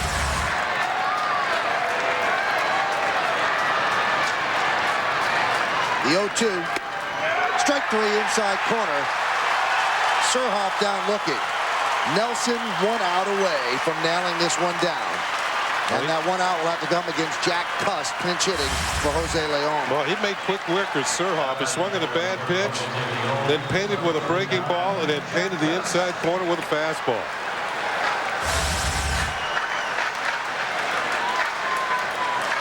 Jack Cust hit the home run yesterday against Mariano Rivera.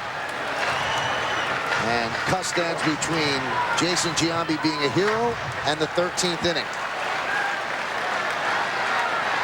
Big, strong lefty batter, likes the ball out over the plate. Nelson tries to get him inside and has a pitch on the inside corner for a strike.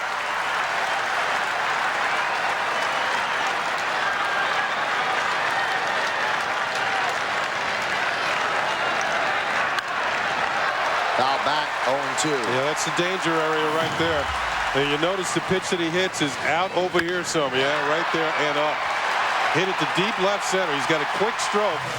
And that last pitch to Cust was somewhat dangerous. He was out over the plate. Fortunately for Jeff Nelson and the Yankees, it had enough velocity that he couldn't get around on it. Most of the crowd standing, cheering for the Yankees. That's how many Yankee fans are in this ballpark. The 0-2. Upstairs, 1-2. It really is amazing how many people are rooting for the Yankees right now.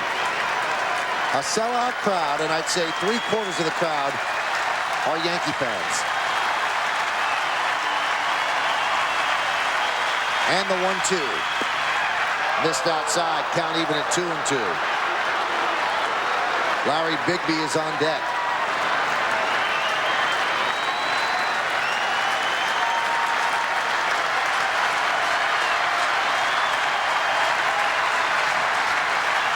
And the 2-2.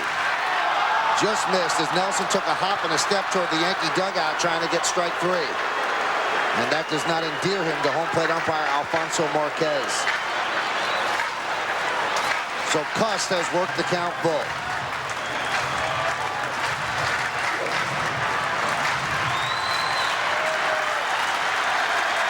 And the 3-2. He walked him.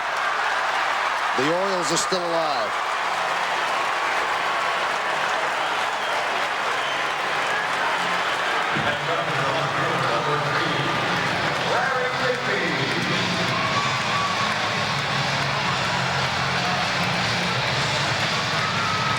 Mike Hargrove knows he's down to his last out. Mel Stottlemyre is going to try and help Jeff Nelson get it. If the Yankees can pick up this out, Baltimore's latest fortunes will sink to a 6-game losing streak. And the Yankees will pick up their 3rd straight win. Bigbie has 1 at bat against Nelson, and he got a base hit, so he's 1 for 1.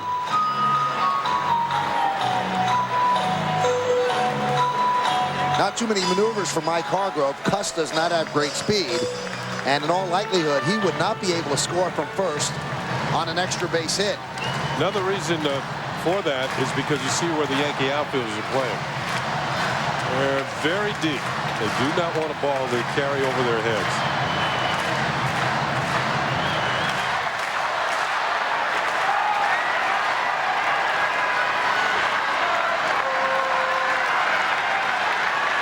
And the pitch to Bigbie.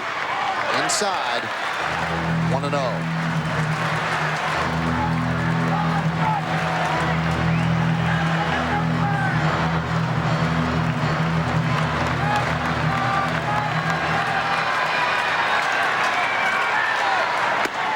Fastball strike, 1-1.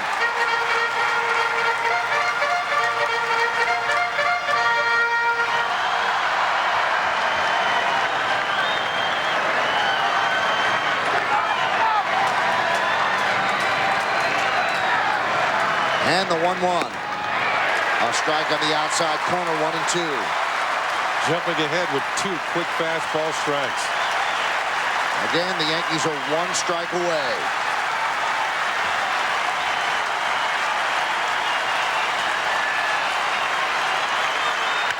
Line drive, that's a base hit to right center field. Cust around second. He'll go to third. The ball is cut off in right center. They hold Cust right there. He falls down. They throw to third. They have Cust hung up. He's in a rundown. Nobody covering home plate. Cust falls down. The game is over. Oh my, what an ending. And the Yankees win 5-4. A game like this had to end like that. Oh my goodness.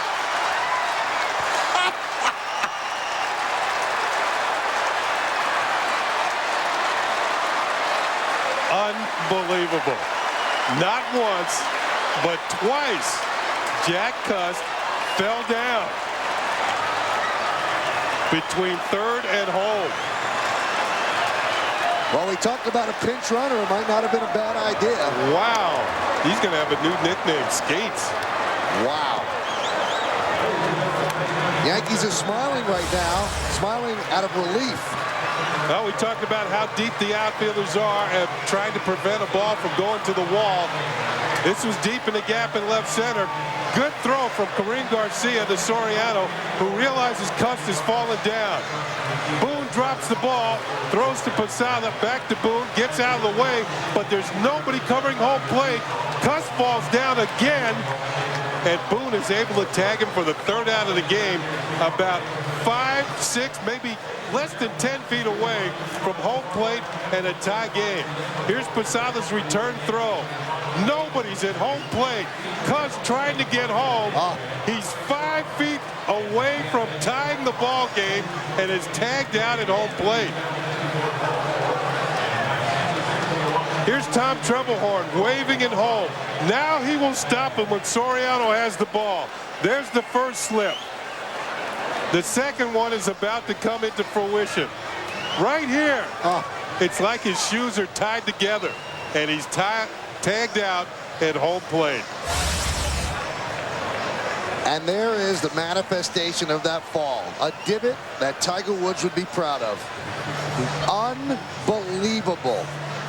This is a game that you do not put in the baseball class, Baseball 101. Exciting like you wouldn't believe. It took 12 innings and plenty of wackiness, and the Yankees beat the Orioles 5-4. We'll come back and try to wrap it up. Stay right here on Yes.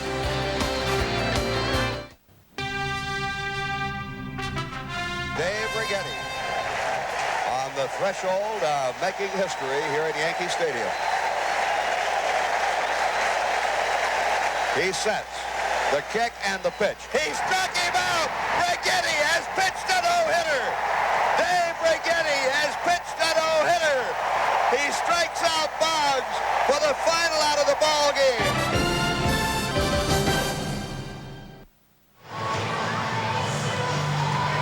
Well, this one you want to catch on the encore. I'll tell you that. 5-9-0 for the Yankees, 4-9-0 for the Orioles in 12 innings. The winning pitcher, Chris Hammond, 3-1. The loser is Carrasco, 1-4. The save goes to Nelson, his 8th. A dubious save at best. And the time of the game, 3 hours and 50 minutes. Unmanageable, but boy, was it enjoyable. Flaherty, 2 for 4, 2 home runs, both solo shots. Hitchcock in a stand-in start for the injured David Wells. Did very well. 6 innings, 5 hits. 3 earned runs. He did not walk a batter, and he struck out 3, but he was long gone by the time the game was over. It took 12 innings, and the Yankees beat the Orioles 5-4. Time now to look at the play of the game, which is brought to you by Continental Airlines, the official airline of the New York Yankees. Continental Airlines, work hard, fly right. Well, the play of the game came at the top of the 12th inning. Jason Giambi, his league-leading 35th home run of the season, will be our Continental Airlines play of the game. That's your game winner right there. Yankees win 5-4. Now, in case you are keeping score at home, that final play is scored 9-4-5-2-5. Now, we don't know if that's a zip code, but it certainly was an area code to nowhere for Jack Cust. An amazing ending to this game, Kenny. Unbelievable, Michael. You would think not once, but twice he fell down around third base. I don't know what it is, the morning dew coming in a little, a little early. Morning don't. Or whatever. Yeah, it didn't happen, that's for sure. And, you know, Aaron Boone realized there was nobody at home plate, and he had to, you know, scramble to catch him. And as far as we know, Jeff Nelson should have been at home plate, right? Somebody should have been there. Well, we are going to show you that play again on the postgame. You have to stay tuned for that. Fred will have everything from back in the studio, and Susan will talk to people in the locker room. So an exciting 5-4 Yankee victory coming up next on the Yes Network, the Nissan New York Yankees postgame, as I mentioned, with Fred Hickman and Susan Waldman, featuring complete analysis of tonight's game. Special thanks to tonight's producer, Woody Fryman, director John Wilson, and executive producer John Filippelli. Join us again tomorrow afternoon for more Yankees baseball as the Yankees wrap up their 4-game series against the Orioles from Baltimore. The action gets underway at 1 p.m. with the New York Yankees pregame. For more on the Yes Network, what you have to do is go out and buy a computer and then log on to yesnetwork.com. For Ken Singleton, I'm Michael Kay saying see ya from Camden Yards in Baltimore, Maryland. Once again, the final score, it took 12 innings. The Yankees beat the Orioles by a score of 5-4. Now, let's go to Fred Hickman in our studio. All right, Michael, thanks a million, and welcome everybody to our Yes Studios in tonight's edition of the Nissan Post-Game Show. Final score from Baltimore, 5-4 in favor of the Yankees in 12 wild, zany innings. I thought I'd seen everything, but again, baseball will fool you. You had to have your baseball rule book out here. You had to have a couple of pens, a few pots of coffee, but it was well worth staying up for and watching. In case you missed any or all of it, it seems like a million years ago, but let's go back to the beginning of this deal. First off, the Orioles lineup. Notice that Jay Gibbons is slated to bat fourth, Tony Batista batting fifth. Well, the bottom of the first, no score, second and third. Batista batting in fourth. It's the sacrifice fly to center, so he's batting where Gibbons should have been. 1-0 Orioles. Next batter, Gibbons, who's batting where Batista should have been, winds up grounding out to first to end the inning. Okay, so the umpires explained to Joe Torre that since they failed to challenge, they being the Yankees, immediately after Batista's at bat, the run would indeed stand. Okay, now top of the second, 1-0 Orioles. Aaron Boone picks up where he left off. The two-out double to drive in Bernie Williams. He had the game-winning home run the night before, of course. Here comes Bernie with a tying run, and it's one apiece. Now let's get back to the rule book thing. Bottom of the third, tied at 1. Well, not yet. Jose Morban takes Sterling Hitchcock over the wall and left for the solo homer, his second of the season. Baltimore goes out in front 2-1. Now, bottom of the fourth, Gibbons now comes to bat in the fourth spot and flies out. See, so they switched back again. Joe Torre comes out to discuss why they switched yet again. Torre's possibly arguing that once the wrong order had been established, it should have stayed that way, and that's what the rule book says. Rick Downs pointed out. But the Orioles were allowed to make the switch for some reason. Anyway, same inning, Brooke Fordyce drives one deep to right. Looks like a solo homer, and after a few seconds, the ump agrees. Hits off the top of the wall. Yeah, it's a homer. Fordyce's fifth home run of the season, and it's 3-1 in favor of the Orioles, and they resume your trot. Top of the fifth, 3-1 Baltimore. How about John Flaherty? Drills one deep to left off Pat Hentgen. His third home run of the season makes it 3-2 in favor of the Orioles. Yanks within one. Now bottom five, Morban drives one to the gap in right center field. But look at David DeLucci go and get it. Left a little skin on the warning track, but comes up with a superb catch, and it stays 3-2 Orioles. Now top of the seventh, still 3-2. Flaherty's next at bat. This time, he takes John Parrish out of the yard to left. His sixth career two-homer game. That one ties it up at 3. Now to the top of the eighth, still threes. Hideki Matsui, the clutch. Two-out RBI single to right off Parrish to drive in Jason Giambi, who had a superb at bat. 4-3 in favor of the Yanks. Now bottom of the ninth. All Mo's got to do is close it. But Luis Matos greets him with a game-tying solo home run to left. His 10th of the season. All tied up at 4. Mo's last 12 appearances, 6 saves, 5 blown saves. Then Jason Giambi in the top of the 12th. You think he may have ended the madness here, but no. The home run does put the Yankees out in front, but this one's not going to end easy. Oh, no. In the bottom of the 12th, Larry Bigbie drives one to the gap in right center field. Now, Alfonso Soriano catches Cust off third as he falls, rounding the bag, trying to stop. Now he can't get back. but nobody's covering home. He's in the rundown. Posada gets it back to Boone. There's nobody home. And Cust goes down again. So Boone's able to put the tag on him. If only he had been able to keep his feet, the Orioles would have been able to tie the game, but woulda, shoulda, coulda. Yankees hang on to win a bizarre, wild ball game, 5-4 in 12. Both teams only 9 hits, if you can believe that. Hammond picks up the win. He is now 3-1. 2 nice innings of work by him. Carrasco takes the loss to slip to 1-4. And Nelson picks up the save after picking up the victory last night. A bizarre, bizarre game indeed. Right now, we want to get you back to Baltimore, bring in the guys Michael Kay and Ken Singleton. And by the way, the scoring on that last play, 94525. That is the zip code for Crockett, California. Get out, really? That's right. Located north of Oakland, right near the Twilight Zone. Our research department came up with it. A lot of people must trip in that town. What a game. Beginning to end, you got the rule book thing, you got the wild finish, but the bottom line is the Yankees come out with a victory. That is the bottom.